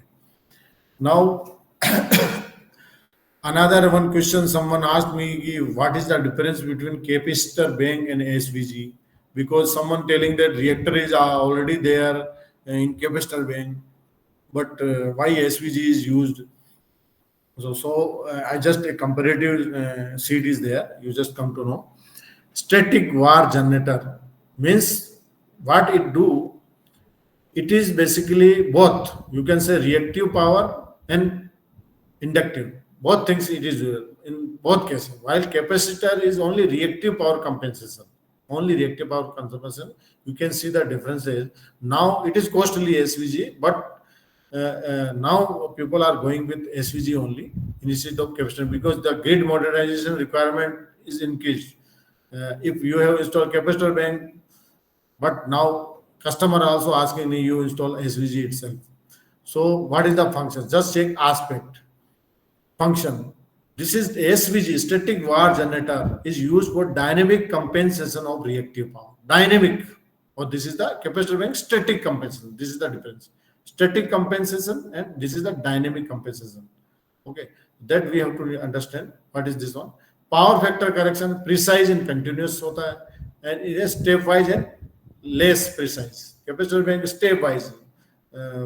Stepwise means 5 MVR, 5 MVR, we keep 3 set. If we have to install 30 MVR, then we break in 2 part, 15 MVR, then again 5 MVR for one set of PCB or isolator, we keep 5 MVR 3 like that. So in 5 MVR stage wise it is done. While in SVG we can smoothly we can do, okay, precisely we can do. Harmonic filtering effective for harmonics. Capacitor bank limited, harmonic filtering is done. Response time fast for SVG within milliseconds, while capacitor bank slower, seconds to minutes it takes to respond. Okay. Voltage fluctuation control, good control or voltage fluctuation, while in capacitor bank limited control. Space requirement compact, SVG is compact, while capacitor bank is AIS type and very bulky, VCB, isolator, all these things, reactor, 6% reactor also we have to install for that one to operate this capacitor bank itself. Like this single phase induction motor required capacitor. Maintenance, low maintenance for SVG, regular maintenance required for capacitor bank. Cost, higher cost initial, and then lower cost in this one. Okay. Good morning, sir. Now, here I am showing you this. We lot of people means in the wind farm we see this DFIG, doubly fed induction generator, how it works. In a schematic I have shown here, you can understand how power is generated. See here. Okay, here I am showing a WTG, we generate 690 volt, okay, 50 hertz. So you see, this is the grid side. When this transformer is there, our transformer basically, our pooling substation, then it is the grid, okay, or this is our WTG. So how WTG is synchronized with the grid? Here we can see. This is the PM3000. What is this control system? PM3000 is the converter panel basically. It controls PLC based controller. It controls overall. Okay. See here. This one. Okay. In this, what happens? Whatever the grid voltage comes through grid filter, then there is a DC. Okay, I mean this is a converter. This convert AC inverter first. This convert converter AC into DC. This is again DC. Okay, this DFIG also. This is line breaker. You can say initially power comes through this one. This here. Okay, but again our this WTG is running means through rotor it is connected. Next slide you can see this one very clearly. Okay, this power come to here. This is a PLC control. Here and again DC means this AC power feed up to this converter. This converter AC to DC. Below grid voltage is converted. This AC to DC. This is the DC bus basically. Or here whatever we are through rotating of the WTG, whatever the voltage is generated, this comes here. Both things match here. It is around 950 volt DC. Here synchronizing happens. Once it's synchronized, then power from the rotor start flowing the grid, and this breaker is also closed, and stator also magnetization comes. Then through stator also this power flows, and this breaker closes, and this power comes to here. Means both rotor and this one stator power start. In next you can see next here you can see at 800 rpm itself it starts generating this rotor basically. This green is the rotor active power. Okay, only active power I have shown here. At 800 rpm itself rotor start generating. You can see 1000 rpm, 1200, I mean up to 1600 it comes down. but up to 1500 RPM around means the synchronous speed, it generates the power. For same, it happens here. Stator you can see. This is the blue is the stator. Okay, stator power is also, and this is the combined grid active power. Grid, how it is synchronized with the grid. Stator power is basically just like grid. What we are feeding there. Okay, you can see here. Initially, it is consuming, then it is giving here. If you add both power, this is the rotor power, this is the stator power. Both power becomes this the grid power. What we are feeding to grid. You can see. Yani at one time it takes power initially, okay, then it starts generating. We can discuss later in detail. Here again a comparative sheet I made. Whenever our pooling substation data to be sent to the remote substation of the STU or you can say any CTU, various communication devices is used. Here I have shown the PLCC, one thing which is very old, where our data on speech means hotline also is there. We can immediately, if we pick up the phone, we can talk there on the power line. Okay, charge power line basically. So one thing is the power line carrier communication. Another is the fiber optic transmission terminal equipment. What is this? Is not transmission terminal equipment. FOTE. Okay, FOTE panel. We are using OFC. OPGW should be there. In line there is a OPGW, optical fiber ground wire. Through normal steel earth wire, if it is OPGW, then only this work. FOTE is installed at both ends, and how the data is sent through the FOTE, it's on fiber basically. It's very fast. Another one is the VSET, very small aperture terminal. VSET means a disc type chhatri, we can say, we use on the roof of our control room building. This is the VSET basically. And another is the GSM based communication, like we use a SIM modem, that is called GSM. And another one is the lease line. Lease line also we are used sometime. Like this meter communication, ABT meter or like IEM, I am talking, SLDC. This communication is done through GSM. Or regarding the line protection, this PLCC for distance protection, PLCC is used. Then another thing is the FOTE. FOTE is the fastest basically. We set some one going with the if any data to be sent to our SLDC, someone using VSET, like in Maharashtra, VSET is used, in Gujarat, lease line used. There should be redundant line also. If we are taking lease line, there should be two sources. Like if we are taking BSNL, another one should be maybe Airtel, Vodafone, or Jio, whatever. Another private we can take. Any two lease lines should be there. But GSM based used for the this IEM, interface energy meter, to send the real-time data for the of the energy meter to the SLDC. Here you can see the comparison.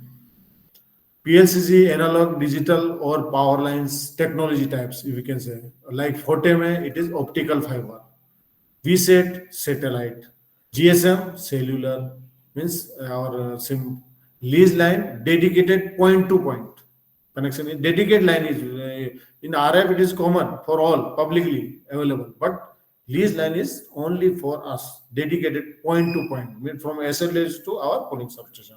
We have taken like 2 Mbps speed, whatever we taken. Communication range, PLCC range up to 500 kilometers. FOTE up to 100 kilometer without amplification. We said global. It is a very different global. Globally, we can send the data. And GSM nationwide based on cellular coverage. Like if my Airtel is working completely, wherever it is working, we can send data there. Or this is lease line up to 1000 kilometers. Same bandwidth low for the PLCC, high for FOTE, medium to high for VSET, medium for GSM, or lease line also high because it is dedicated. Okay, latency we can say very low PLCC. FOTE is also very low. High, this is VSET latency is very high, means the communication may be disturbed. Okay, due to satellite relay. That we need to understand. GSM also medium. Same reliability high for PLCC, very high. Well, Forte, you can say now the communication for the grid modernization, PLCC is there. Now grid is PLCC they are taking, but very you can say they are somehow not using the PLCC right now, but they are also going in Forte only. So in coming time only Forte will be there. Maybe PLCC will be, but as a redundancy right now, as a redundancy they are using PLCC. Means wherever we are installing our substation, we are constructing, they are asking PLCC also and then Forte also, because PLCC they are using as a redundant. Okay. Same reliability we have discussed. Install complexity, that is simple thing. Medium requires coupling devices. For PLCC, we know there is a coupling device. HF, high frequency cable, is also there. That is also laid. Okay.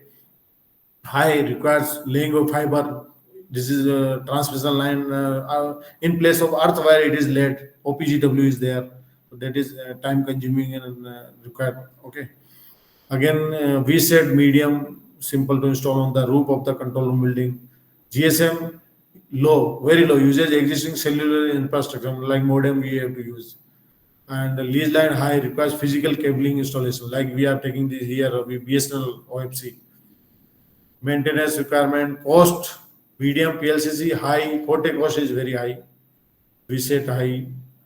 Okay, so you can read it this one. I will share this PPT also. Next, again, another, there is a thing, meter. We have discussed multifunction meter, interference energy meter, power quality meter, availability based tariff meter. Okay. So, what is the difference basically? Because all are used in our this power evacuation infrastructure. So, we have to understand where what to be used, where ABT meter to be used, what its specification. Is it required to get it approved from the STU or CTU? Means specification approval, you can say, before purchasing. Tri-vector meter, where it is used. Interface energy meter, I told you this is used only for to send the data to the SLDC. Name, it is only a name for interfacing. Okay, and multifunction, it's used, many industry it is used. Okay, multifunction. Power quality meter is again specific requirement used with PPC. For PPC, power plant controller, where active power, reactive power, and power factor and other controller required, there we have to use this power quality meter, PQM.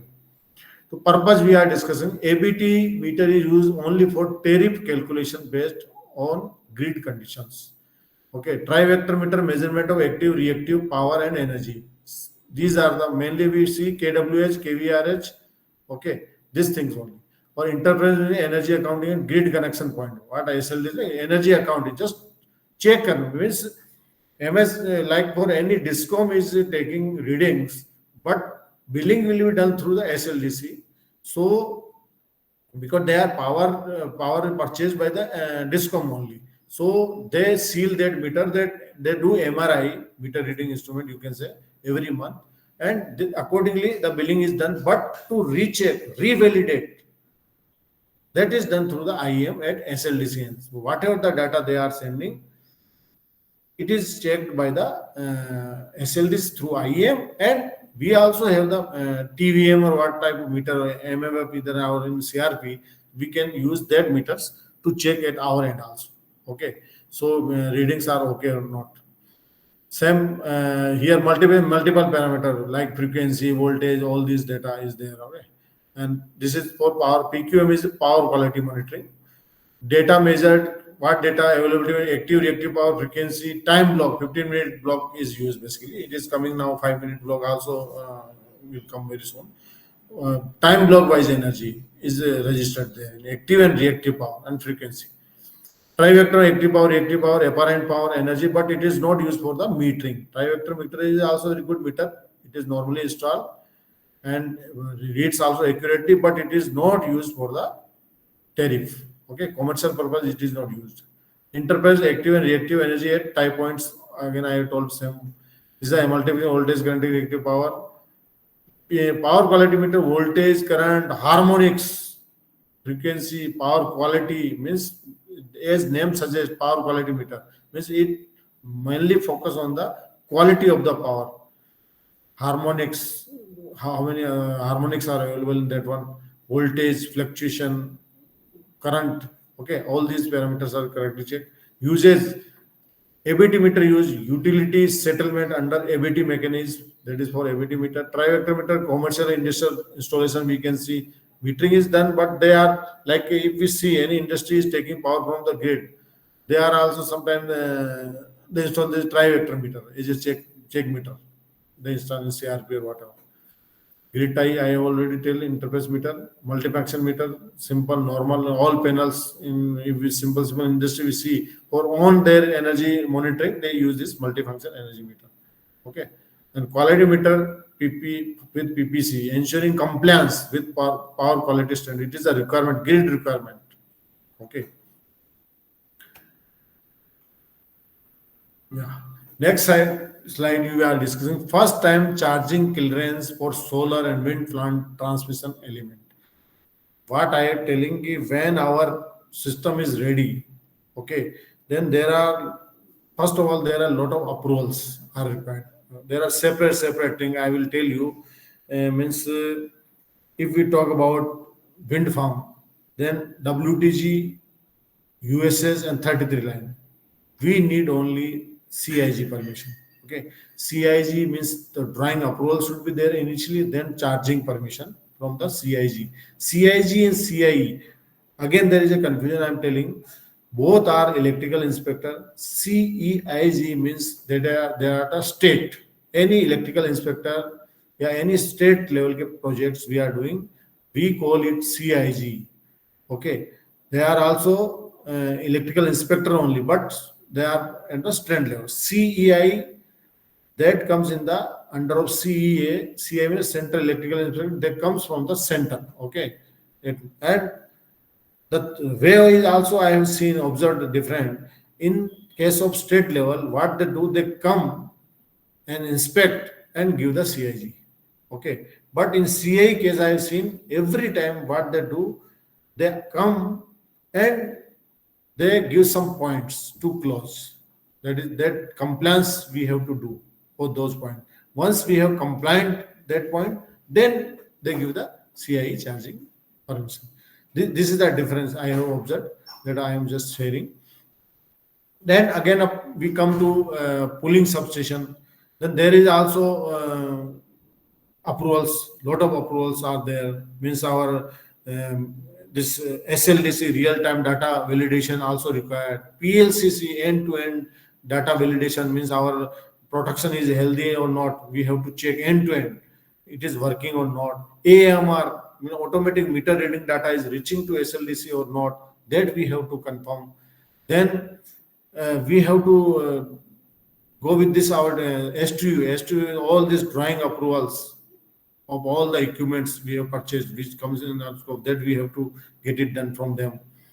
After that, this metering, what I'm discussing, metering CT, PT, ABT meter, that specification we need to get it approved from the DISCOM.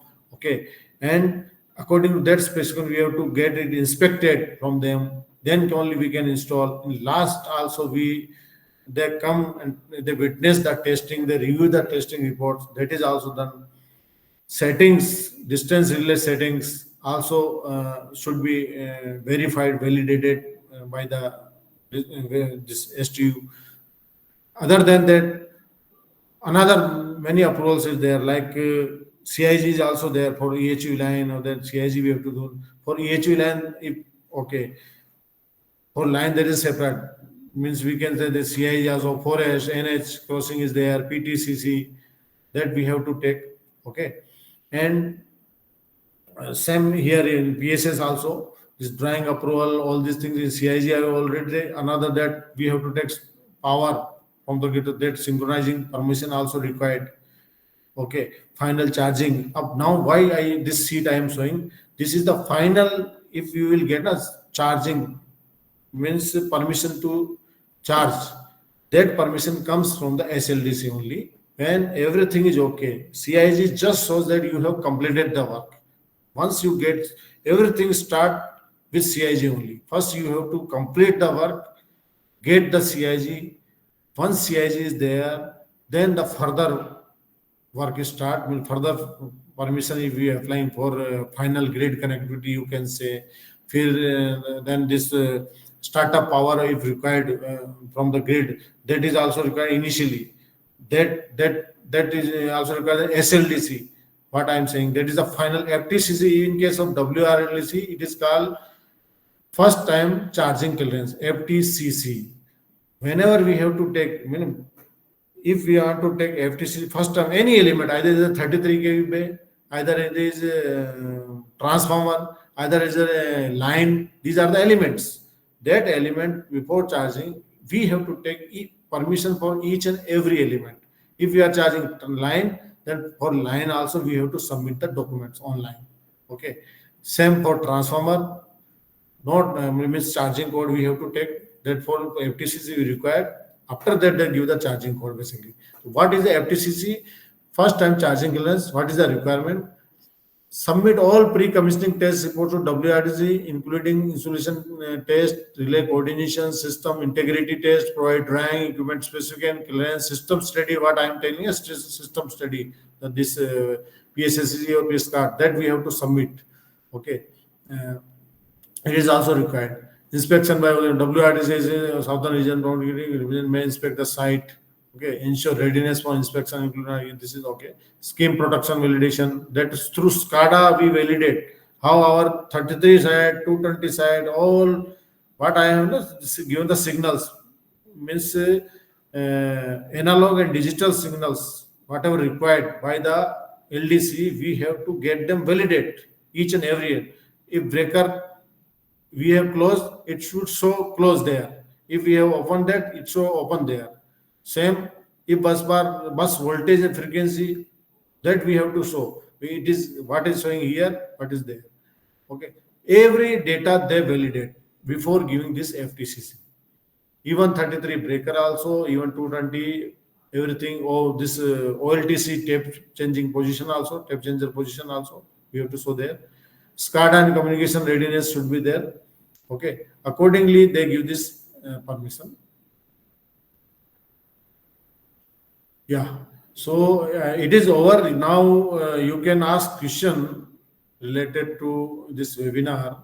I just turn on your microphone. Okay, even you can on your video and you can start asking question. Okay.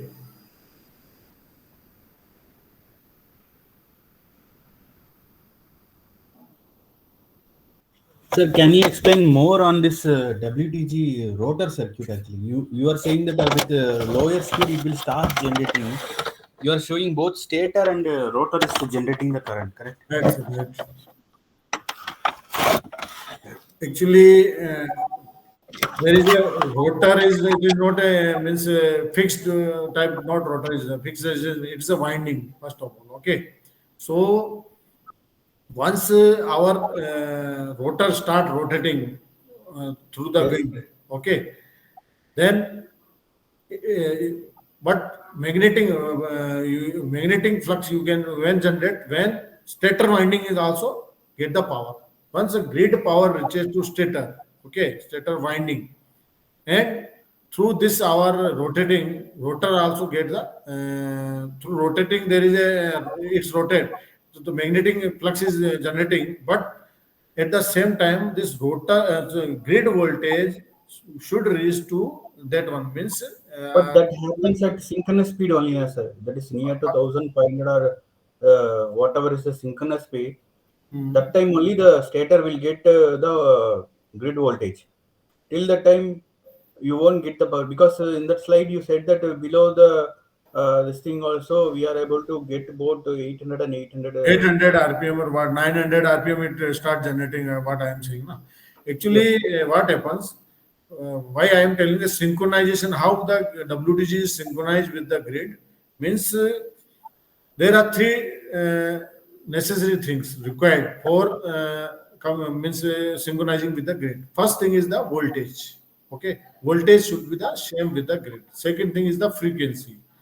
Or third thing is the phase sequence. Okay, so actual synchronizing happens itself at DC basically. At DC, it is DC bus is there in the converter panel. Whatever AC voltage generated by our WTG, it comes up to that DC bus, and whatever grid power coming through another means you can say contactor, when it initially it closes, that power reaches to here, then convert it to AC to DC. Okay, then both DC matched means actually what we are matching voltage is matched through the firing of the firing of IGBT are there in converter panel. Through firing we are matching this voltage. Frequency we are matching through the speed, and phase frequency is already checked, and if any mistake, then synchronizing will not happen. We have to reverse either through USS cable or through any jumper we can change at the 33 kV line also. So this is the way.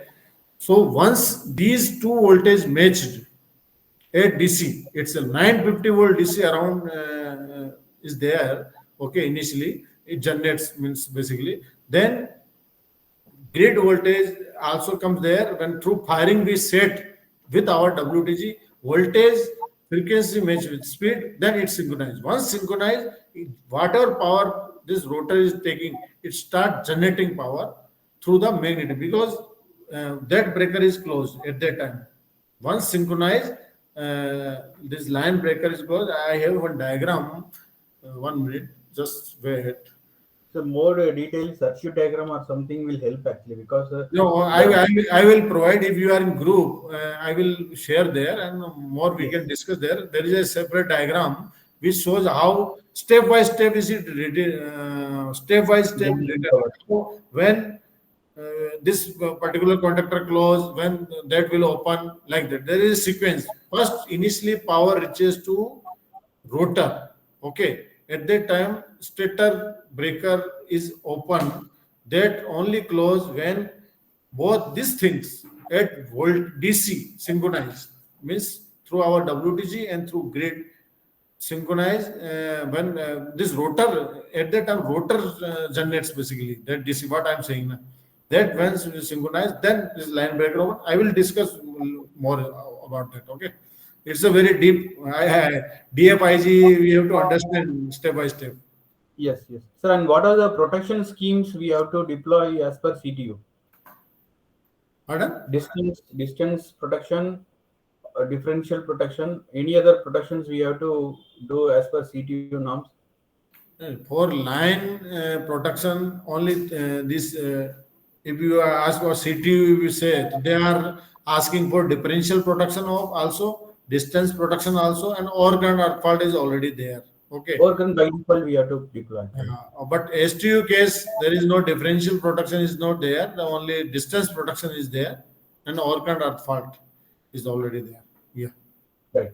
Okay. Thank you. Sir, if you can just share what all approvals are required for power evacuation, that will be helpful. Yes. I will send share the sheet in the WhatsApp group. But right now I am just telling there are a lot of approvals basically. Okay, if for power evacuation I just told you earlier, for any WTG or wind farm if we discuss WTG only we need generator means generate CIG basically. Okay, that we require. Other approvals also there. We MEDA approvals is also required. Okay, means then only we can install the WTG there. After that also, and you can say this MOD, Ministry of Defense, that approval is also required for every WTG. So that is a different thing. But electrical point of view, I am telling, power evacuation point of view, for 33 kV line and USA unitized substation and for generator means WTG part, we have to submit them all test certificate in test reports. Accordingly, CIG comes, inspect them, and give the CIG. This is the only requirement for 33 kV line and this USS and WTG. When it comes to PSS, in PSS, again, I earlier told CIG is there is also required for PSS. Okay. other many things are there. Means whatever equipment we are using there, means SLDC approval is also, our scheme should be approved. They will provide the real-time data required to be transmitted there. That approval required, then we have to validate before through SCADA. VSET, I told you, either VSET, either lease line, Forte, whatever available, we have to send data there, we get it validated, then only we get the charging permission. Same AMR, it is also again automatic reading. It is again through GSM it goes, data is there in SLDC.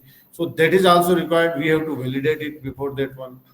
Again PLCC also we need to, means whatever we are doing means this again PLCC there are remote and also same make PLCC we have to install. Then when line is dead, line is not completed, we can end to individual end we can check from our LMU line matching unit, which is installed on the coupling capacitor or CVT to our carrier protection panel. Then once line through, it is not charged, line dead, we can change end to end. Means if we are signaling through PLCC any tripping command to our line breaker, remote end, it should be tripped. Okay. Or if this breaker trip our end, that breaker is also tripped. Means all data are checked. This is the basically there is speech in data. The data we check like that. The speech also through phone we can check. This is the requirement, and other approvals, many other approvals like synchronizing approval, our this metering CTPT ability meter sealing to be done by the DISCOM. They should come there, test, witness the MCT testing. After that, the MOM is made, means everything is okay. That seal, then that is the last thing basically. That is also done. Then open access agreement, you can power can be injected only through if you get the open access agreement. If open access is there or third party still what you are doing, accordingly you have to see. Then another is SLDC charging permission, that is also required. After all everything is ready, then they give the NOC. Yes, you can charge the this PSS. Okay. Then startup power, you can say, yeah, initial power you want to take from the grid. Then only you can charge, synchronize our system, either it is solar or whatever. That permission also required. Final grid connectivity means whatever connectivity is given you, initial preliminary grid connectivity is given you, where there are a lot of conditions is there. Have you fulfilled? If you have fulfilled it, then okay. Otherwise, you have to give undertakings. A timeline, I will complete this one. Like someone asking you have to install capacitor bank, you have to install SVG, you have to install PMU, you have to replace this one. So if there is not so much important, then we have to give undertaking timeline. We will replace, we will do it within 3 months or whatever. Accordingly, they give a permission. Okay. Limitation also, SPS also, I told you, special protocol. So then, lot of things are there. Yeah.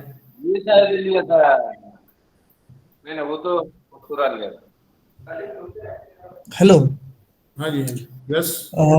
As per approvals, only 33 kV line CIJ approval is mandatory.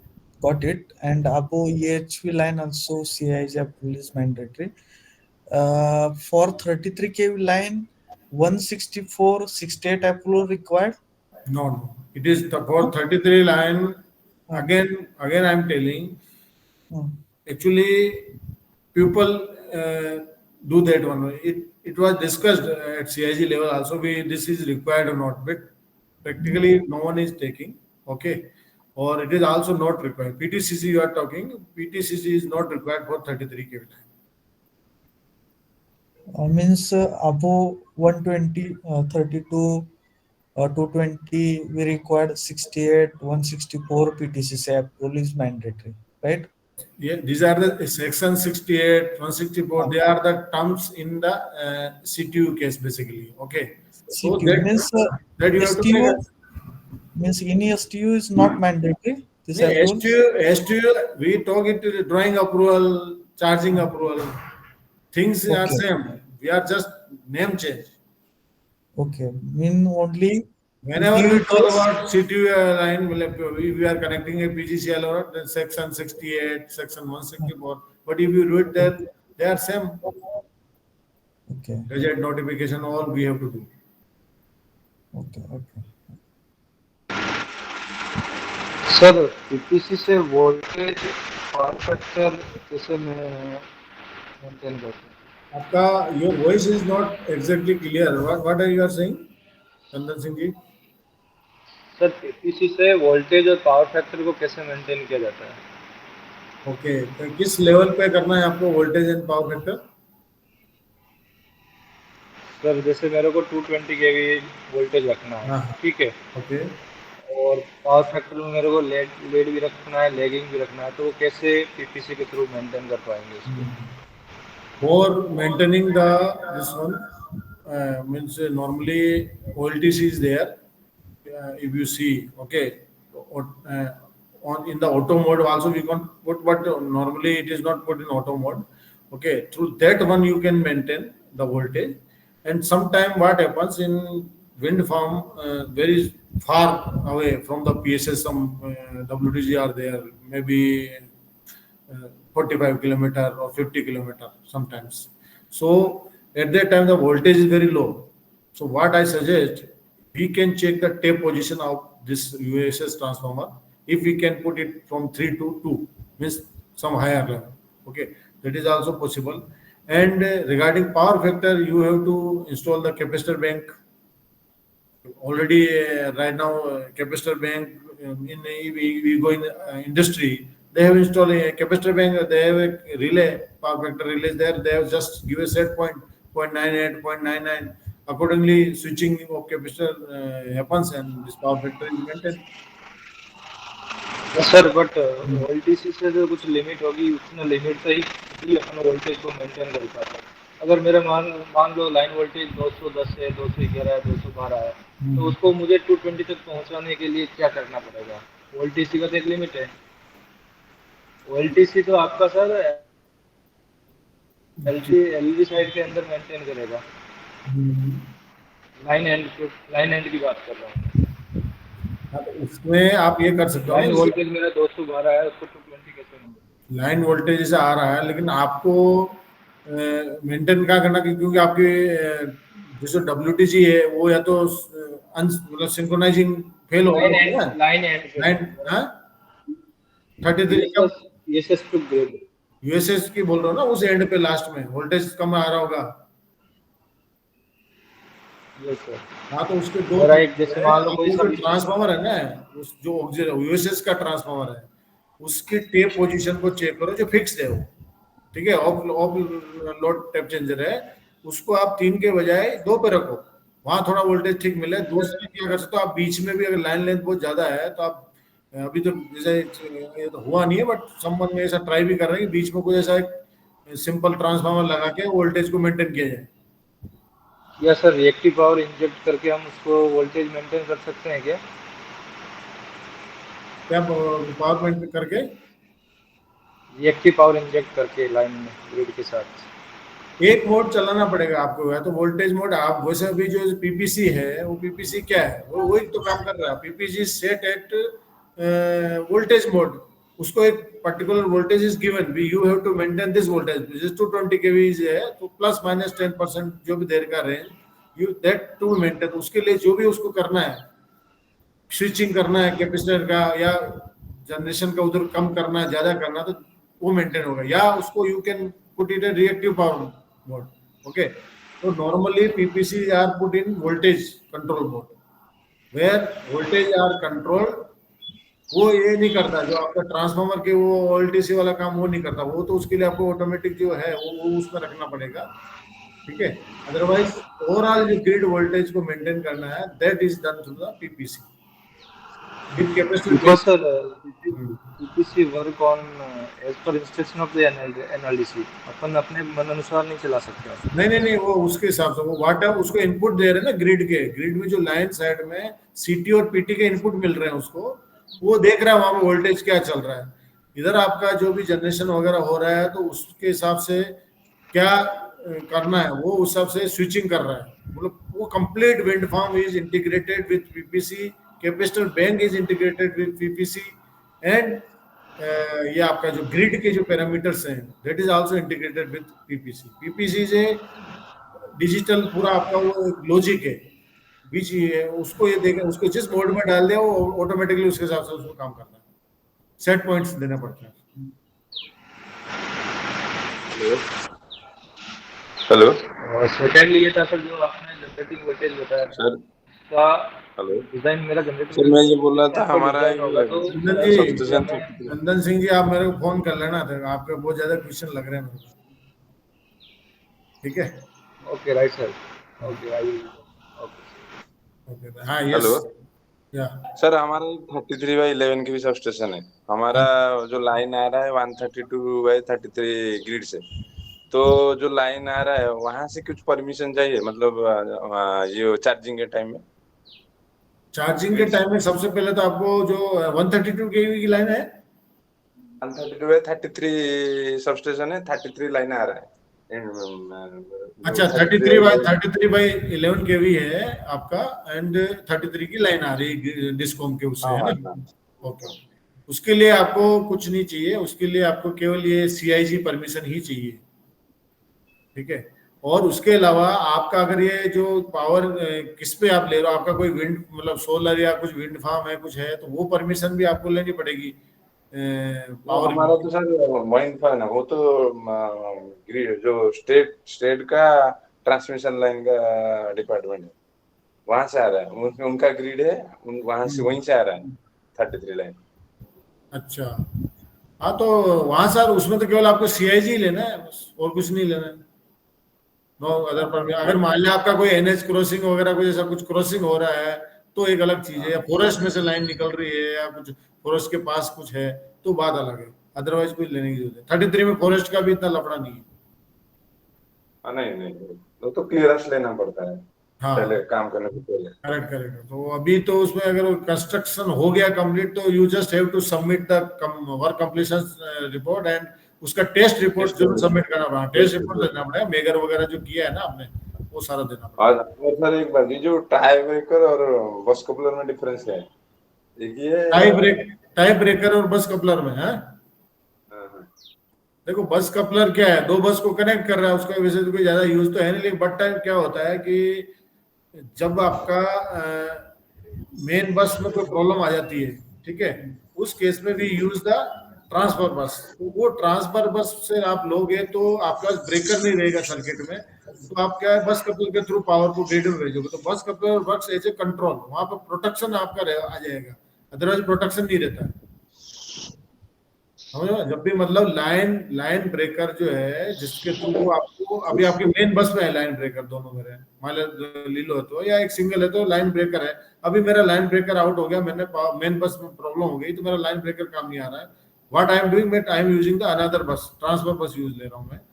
तो transfer बस से अगर मुझे power को पहुंचाना हो तो मैं आई विल यूज थ्रू बस कपलर में उसको पहुंचाने की ट्राई करूंगा, मतलब एक सेक्शन है तो अगर बस के ये है, बाकी दोनों एक ही है, बस कपलर और टाई ब्रेकर दोनों एक ही है, बस सेक्शनलाइजर अलग है। बस सेक्शनलाइजर जो होता है वो बस को दो सेक्शन में डिवाइड करता है।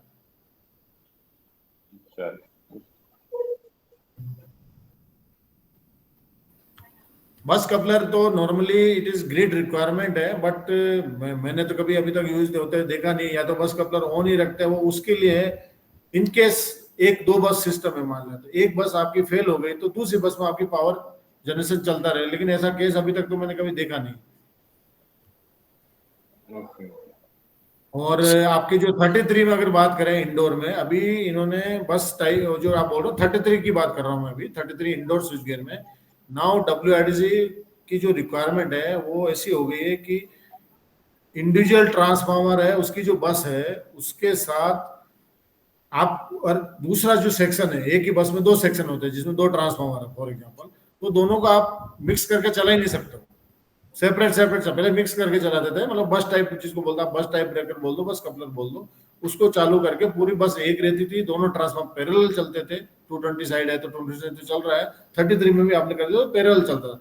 नाउ इट इज अभी डिनाई हो गया, वो आपको उसका कैपेसिटर बैंक भी अलग लगाना है, या एसवीजी लगा रहे हो तो अलग लगाओ एक ट्रांसफार्मर की, उसकी WTG उसके साथ कनेक्टेड है, अलग अलग कस्टमर होता है, जैसे विंड फार्म ऐसा हो रहा है अभी, बड़े जैसे पुलिंग सबस्टेशन में आप देखोगे, तो you can not even you have उसका जो ये सिस्टम स्टडी कराई गई है, वो सिस्टम स्टडी इंडिविजुअल हुई है, इंडिविजुअल ट्रांसफार्मर, उसका वो कस्टमर, उसके वो WTC, वो बस बार, उसकी लाइन लेंथ सब सेपरेट है in case of this SECI projects what I am talking. तो वो उसका सिस्टम स्टडी हुआ है, उसकी रिएक्टिव पावर कंपेयर क्या रहता है, सारा लोड फ्लोज एनालिसिस उसका हुआ, तो वो मिक्स करके आप चला ही नहीं सकते, इट इज नॉट अलाउड। 33 के लिए बोल रहा हूँ, और 220 के साइड है 130 वहाँ बस कपलर ऑन करके अपन चला सकते हैं, लेकिन लोग आधी बार तो बंद ही रखते हैं अगर डबल बस सिस्टम इज देयर। उसके सामान खोल के लोग दूसरे उसमें लगा देते हैं, जो होता है ना बस कपलर का, उसका कुछ न कुछ मटेरियल खोल के जो दूसरे लाइन ब्रेकर वगैरह होते हैं उसमें काम में लेते हैं।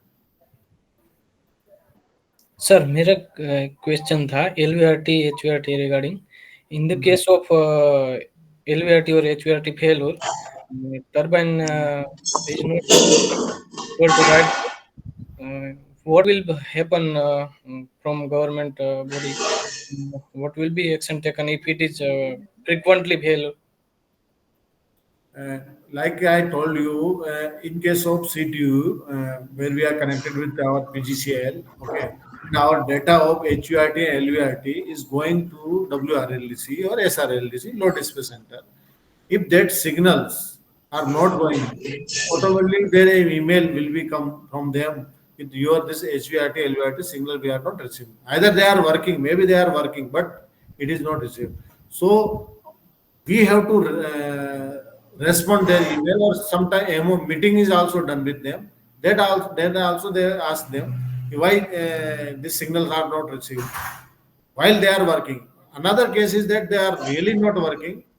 Okay, then also you will get immediate means call from them why your HURT, LVRT not, because ultimately these two things are for the grid stability only. They are installed for the grid stability, means high voltage or low voltage.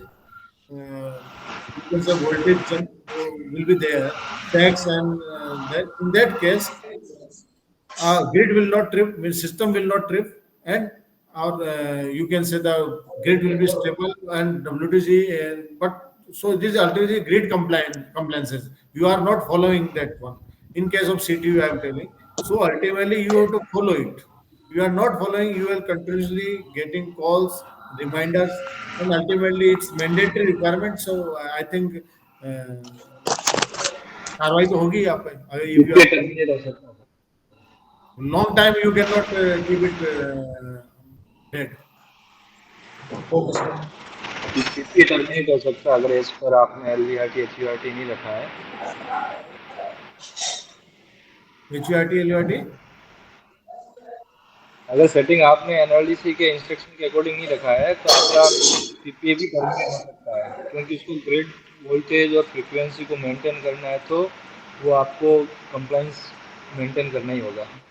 Correct correct, वही मतलब ultimately क्या है, एक तरह का ये compliance है, पहले नहीं था ये। नाउ जो आरी बढ़ रहा है, रिन्यूएबल एनर्जी जो ग्रिड में आज अभी अपन लगभग 40% पे हैं, now it is increasing day by day. तो 2050 तक अगर बात करेंगे तो ये हो सकता है 50-50 हो जाए, क्योंकि डिमांड भी बढ़ रही है। बट आरई बढ़ने से इसका integration with the grid, for that grid modernisation must, even STU is asking now this OP, they are converting their normal earth wire with the OPGW. They are also going this FOTE, they are going with PMU, they are going with this LVRT HVRT. Means this grid compliances is must to keep the grid stable. Okay, so this is a mandatory requirement, we have to maintain it. But state level, if you are taking already HVRT, state level, maybe they are not asking all these things. But earlier everything was going on, so things is okay. But ultimately it's mandatory requirement. It's a compliance. You will get again emails, follow-ups. Ultimately you have to correct it.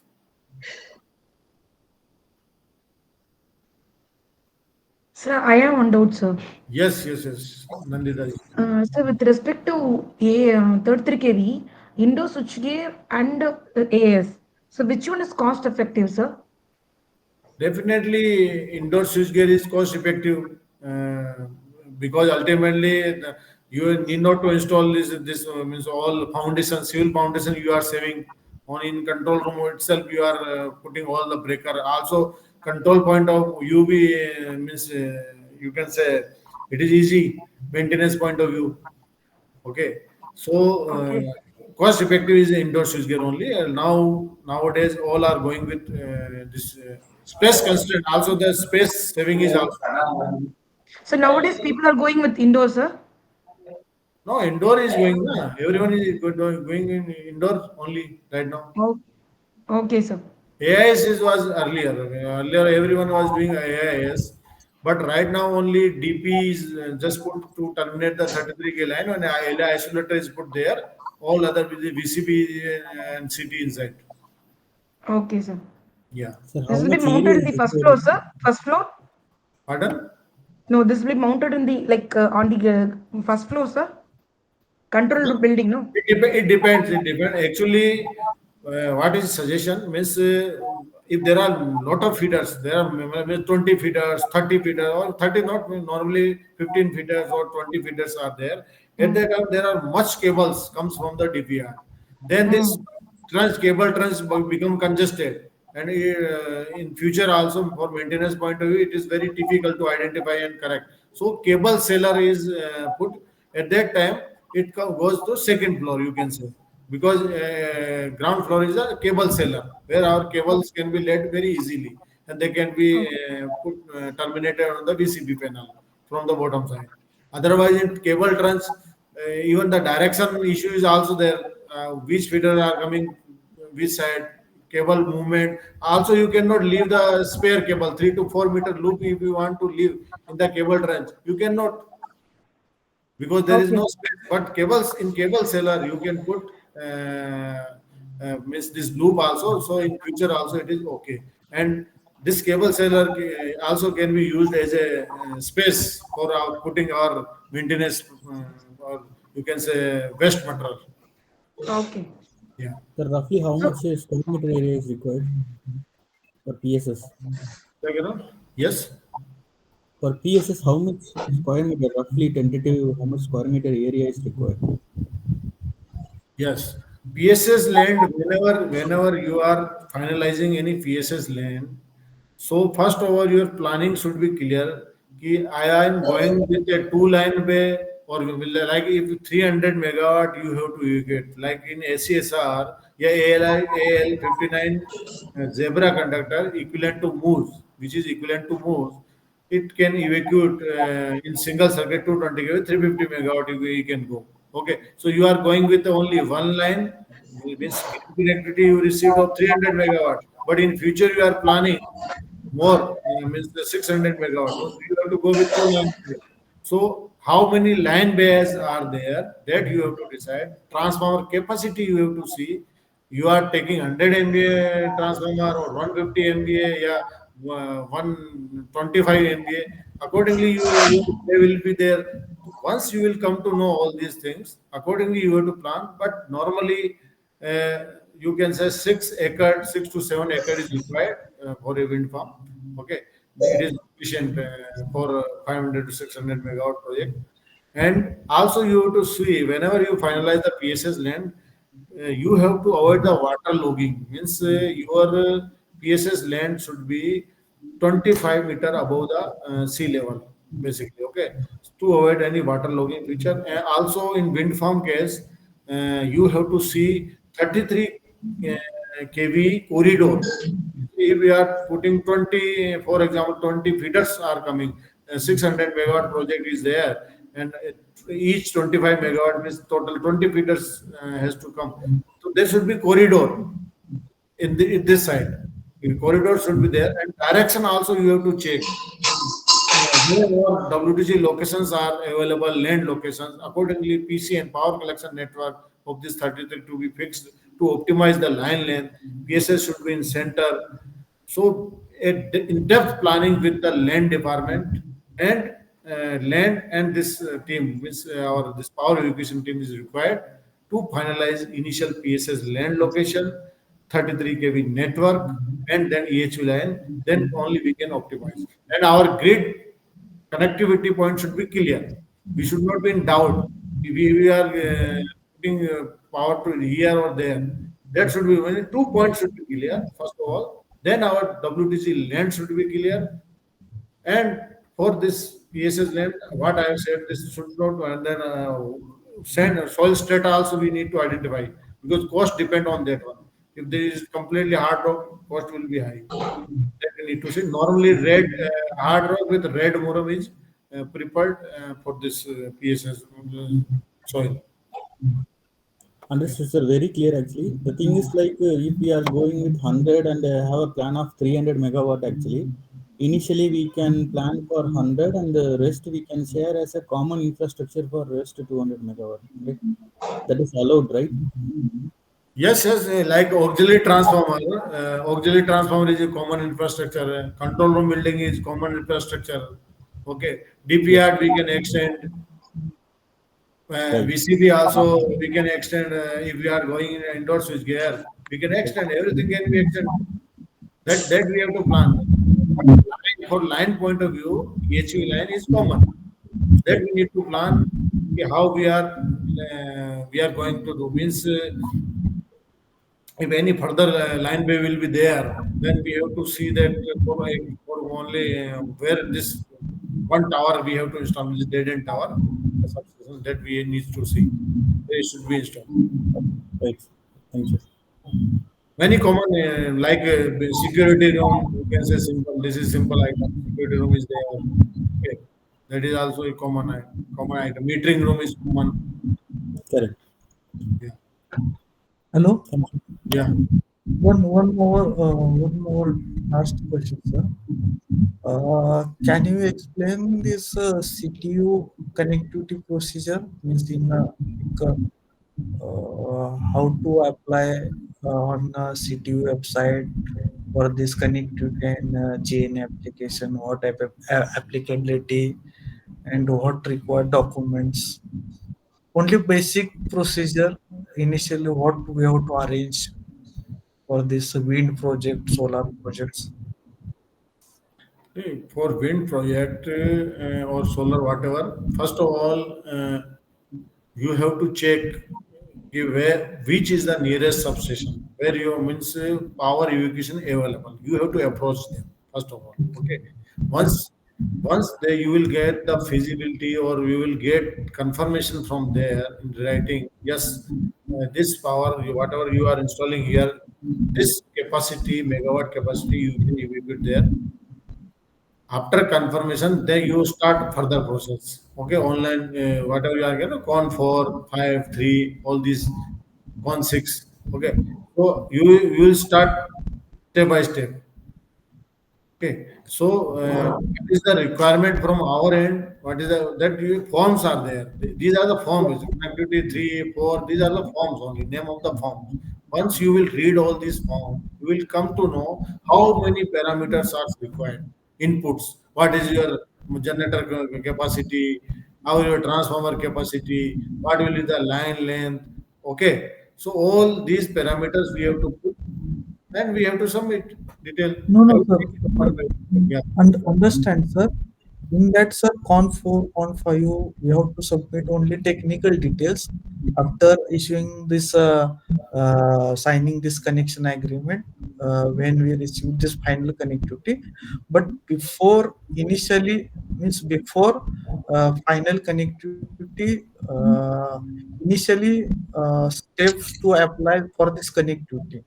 That procedure I want to require means right now as per 22 regulation we have to make only in GNA, enter in GNA, general network access. That procedure I want to require. How to go? Actually, first of all, I have to understand you are doing for wind farm.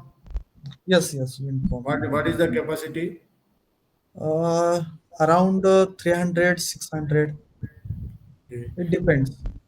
So it is CTU connectivity or STU? Yeah, yeah, CTU. CTU connectivity. Yeah. Okay. So there is a total long process. What I am telling. shortly you cannot do it this one. First you have to means if you have finalized the land, you have okay where your PSS is going, solar field where it will be this one, and where you are going to be nearest substation. Okay, accordingly, then you have to approach them, and based on your technology, either it is wind farm or solar, you are saying is wind farm, then you have to contact with this nodal agency. Okay, either it is Maharashtra, then MEDA. First permission should be received from them. That permission is there, then further for this power irrigation, this connectivity, you have to approach to this STU. Understood? Okay.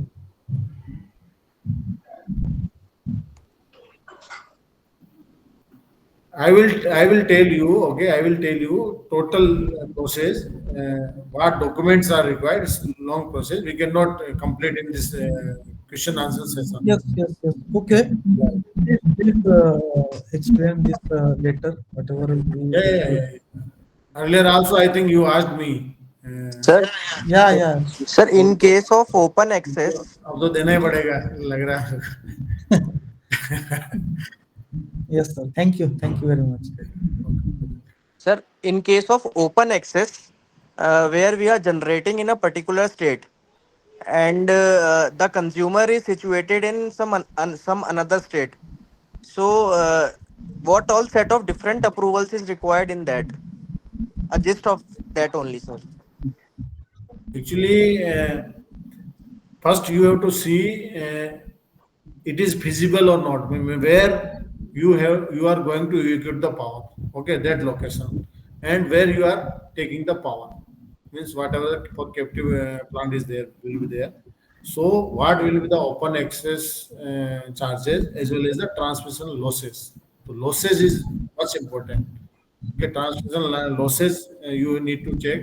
If it is feasible, then further, if you are saying it is okay, then you the whatever the power you are taking, that permission means there is a power sale agreement. Okay, power sale agreement with the grid will be there for that purpose, for captive power, whatever any factory or whatever there is, and here you are installing a separate wind or solar. That permission from that nodal agency and other grid connectivity and all these things is a separate mechanism. Okay, so that is just a any RE plant you are installing, either solar wind. That is a separate mechanism. With, or power taking from that is a agreement. Power sell agreement will be with that. Here you will make the power sell agreement with the discom, and PPA will be there. Power purchase agreement will be there with the discom. Sir, normally this concept is coming in ISTS. I think we have to go with open access for state to state. That is a interstate, right? Yes, this going to in CTU GNA open access within a state we have to go state in open access in state wise means and to state we have to going open access in CTU only, sir. I think. नहीं वो तो correct है ना. Simple. How if you are generating power in one state and evacuating to taking power to other state, so it is through CTU only, na, it will happen. only CTU means अभी तो जो अभी CTU का भी है तो इसको ही GNA का सर अभी क्लॉज आया है एज पर जो रेगुलेशन है. तो अदर स्टेट के लिए GNA एप्लीकेबल किया है इन लोगों ने जनरल नेटवर्क एक्सेस में. हम महाराष्ट्र से गुजरात को भी पावर ले सकते, बट आपको CTU पे जाना पड़ेगा, CTU कनेक्टिविटी लेना पड़ेगा. ऐसा वो तो हो ही रहा है ना पहले से. कैसे आप पहला ओपन एक्सेस था, बट स्टेज 1 स्टेज 2 उसके बाद LTOA था और मिड टर्म ओपन एक्सेस था. अभी उन्होंने प्रोसेस सब चेंज कर दिया है. अभी वो डायरेक्टली कनेक्टिविटी एंड GNA को एप्लीकेशन करना पड़ता है as per general network access. तो आप डायरेक्टली एक स्टेट से दूसरे स्टेट में पावर यूटिलाइज कर सकते हैं. Okay okay. ये है अभी एप्लीकेबिलिटी है उसमें। तो आप भी रख लो यार ट्रेनिंग यार एक। पीजीसीएल के थ्रू होता ही है। हाँ डिजिटल के through right. Any other question?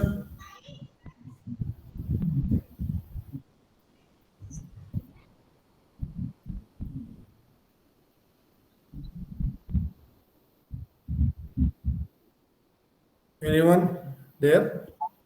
Sir वो रोटर सर्किट का थोड़ा ग्रुप में डाल दीजिए सर। और वो वो जो करेंगे हेलो करेंगे। अभी आप लोग ग्रुप में अभी ये जो पीवी सर, बनाया लास्ट मैंने क्वेश्चन सर, PPT। ये ओके सर। बताइए बताइए सर बताइए। नहीं कुछ पूछना है क्या आपको? चार्ज। अनिर्बान? हाँ सर, नहीं कुछ पूछना है आपको? मैं ये पूछ रहा था सर, आवाज ब्रेक हो रही है आपकी। एक क्वेश्चन सर, मैं ये पूछ रहा था मॉडर्न जो सबस्टेशन का चैट जीपीटी के साथ क्या इंटरलिंक है, मतलब ये एआई एआई के किसका? साथ क्या इंटरलिंक है, जो सबस्टेशन का कुछ लिंक है, एआई का क्या सबस्टेशन? हेल्प ले सकते हैं? एक मिनट नहीं समझा, नहीं क्या बता रहे थे, किसका एआई लिंक है? AI AI artificial intelligence. अच्छा AI.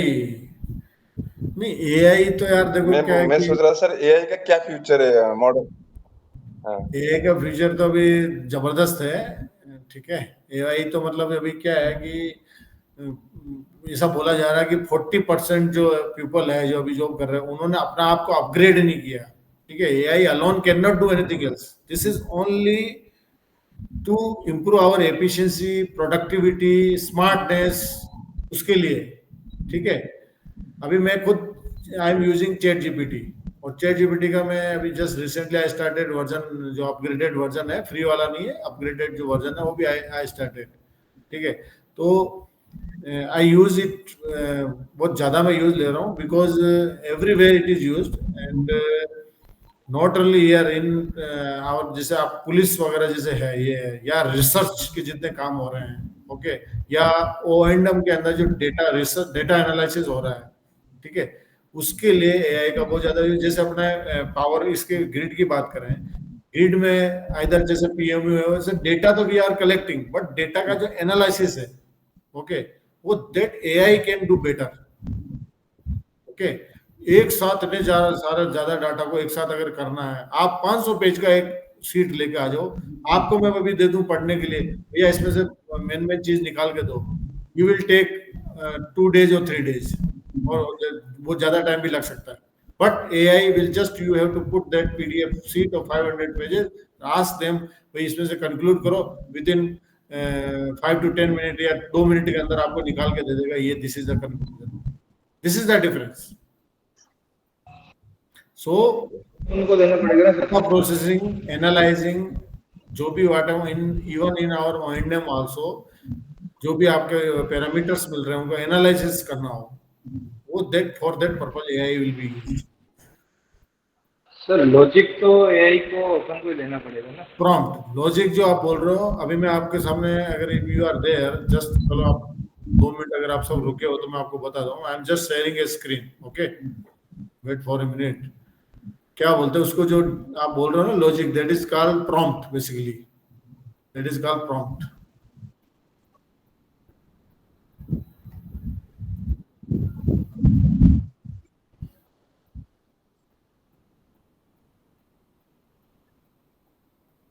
I'm just sharing my screen.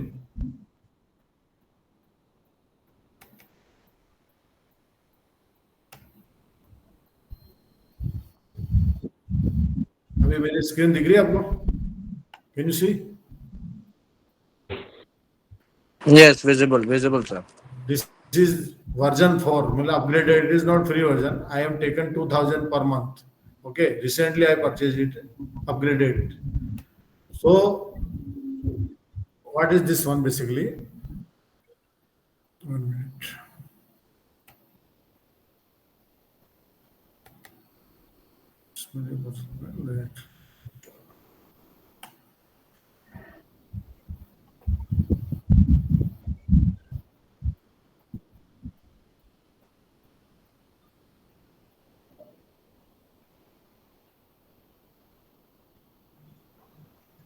चलो यहाँ से उसमें डाल के अभी बताना पड़ेगा मुझे।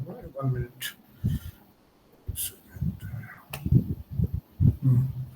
ये जो देख रहे हो ना, this is the prompt bar basically. Sharing के चक्कर में ऐसा हो रहा है क्या? एक सेकंड।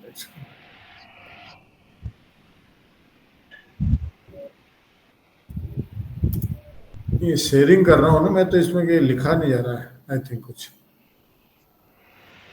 ये है ना, ये this is the prompt bar basically. Okay, ये हाँ, now now you can see ना। हेलो, यस सर, अभी simply yes sir.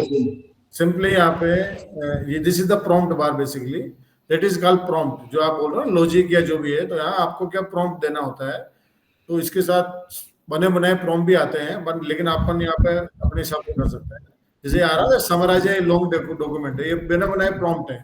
Create a chart based on my data, fun fact about the Roman empire, let's inviting friend to wedding. मतलब ये prompt है, इसे उसने दे दिए पहले, लेकिन वहां नहीं जाना। अभी मैं यहाँ सिंपल लिख रहा हूँ। जैसे अभी मैंने 2-3 सीट आपको दिखाई थी, वो मैंने इसी से बनाई। जैसे यहाँ लिखूंगा, please make a excel sheet comparing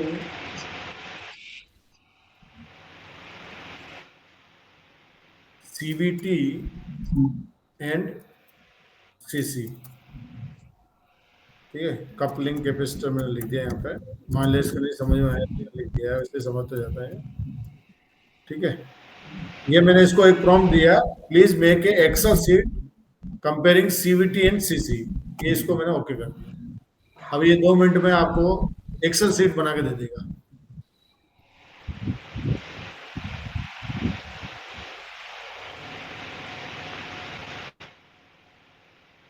ये बना ली एक्सेल शीट, देख रहे हो आप? देख रहे हो ना, कपलिंग कैपेसिटर, ये इधर यहाँ CVT लिखा है इसने,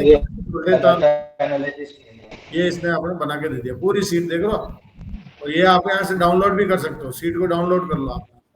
ये जो सीट बनी ना, पूरा कंपैरिजन कर दिया। जैसे फ्रीक्वेंसी रेस्पॉन्स CVT का, जैसे wider frequency response but less accurate for higher frequency, coupling capacitor better higher frequency. जैसे रियल टाइम डाटा को, हाँ, रियल टाइम डाटा को एनालिसिस करना है, ठीक है, जैसे prospective generation with respect to active reactive voltage है। बिल्कुल, आपको क्या करना पड़ेगा, आपको क्या करना पड़ेगा, what you have to do, आपके पास जो डेटा है, ठीक है, वो फॉर्मूला नहीं, उसको वो नहीं कर पाएगा, क्योंकि रियल टाइम इसको नहीं मिलेगा ना input. You have to give the data to it. यहाँ पे आप डेटा दे दो, दिस इज माय रिपोर्ट, आप मेरे को ये बताओ, जैसे यू जस्ट ऐसे डाटा रखो, प्लीज क्या बोलते हैं, प्लीज स्टडी, ऐसा करके बोलते हैं ना, please study the below information and provide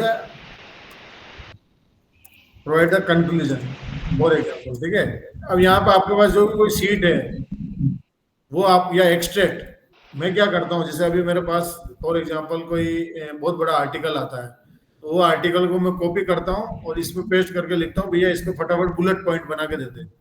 वो मेरे को बुलेट पॉइंट बना के दे देता है। इतना बड़ा आर्टिकल को कौन पढ़े, ये 6-7 बुलेट पॉइंट बना देता है, आपने समझ में आ जाता है। Even we can post LinkedIn also, और कहीं भी पोस्ट करके हम लोग कर सकते हैं। समझ ना बात? तो AI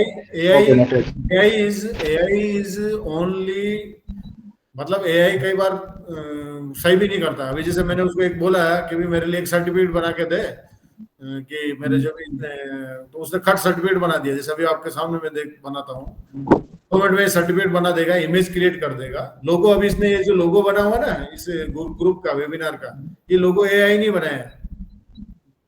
ठीक है, आप, हाँ, तो ये क्या है कि ये सारा काम करते हैं, but it's only for increase our productivity. अच्छा, इंग्लिश इसको नहीं आती, आप अपने हिसाब से टाइप कर लो, उल्टा सीधा लिख दो, स्पेलिंग गलत कर दो, उसको कॉपी करके या डाल के, जैसे मैं आपको एग्जांपल देता हूँ, एक मिनट, जैसे एग्जांपल, उसमें आप उसको यार लिखोगे, प्लीज करेक्ट इट, इतना ही लिखो, प्लीज करेक्ट इट, 2 सेमीकोलन लगा के उसको पेस्ट कर दो, वो अपना आप आपको सही कर देगा, सारी स्पेलिंग सही कर देगा, सेंटेंस सही कर देगा।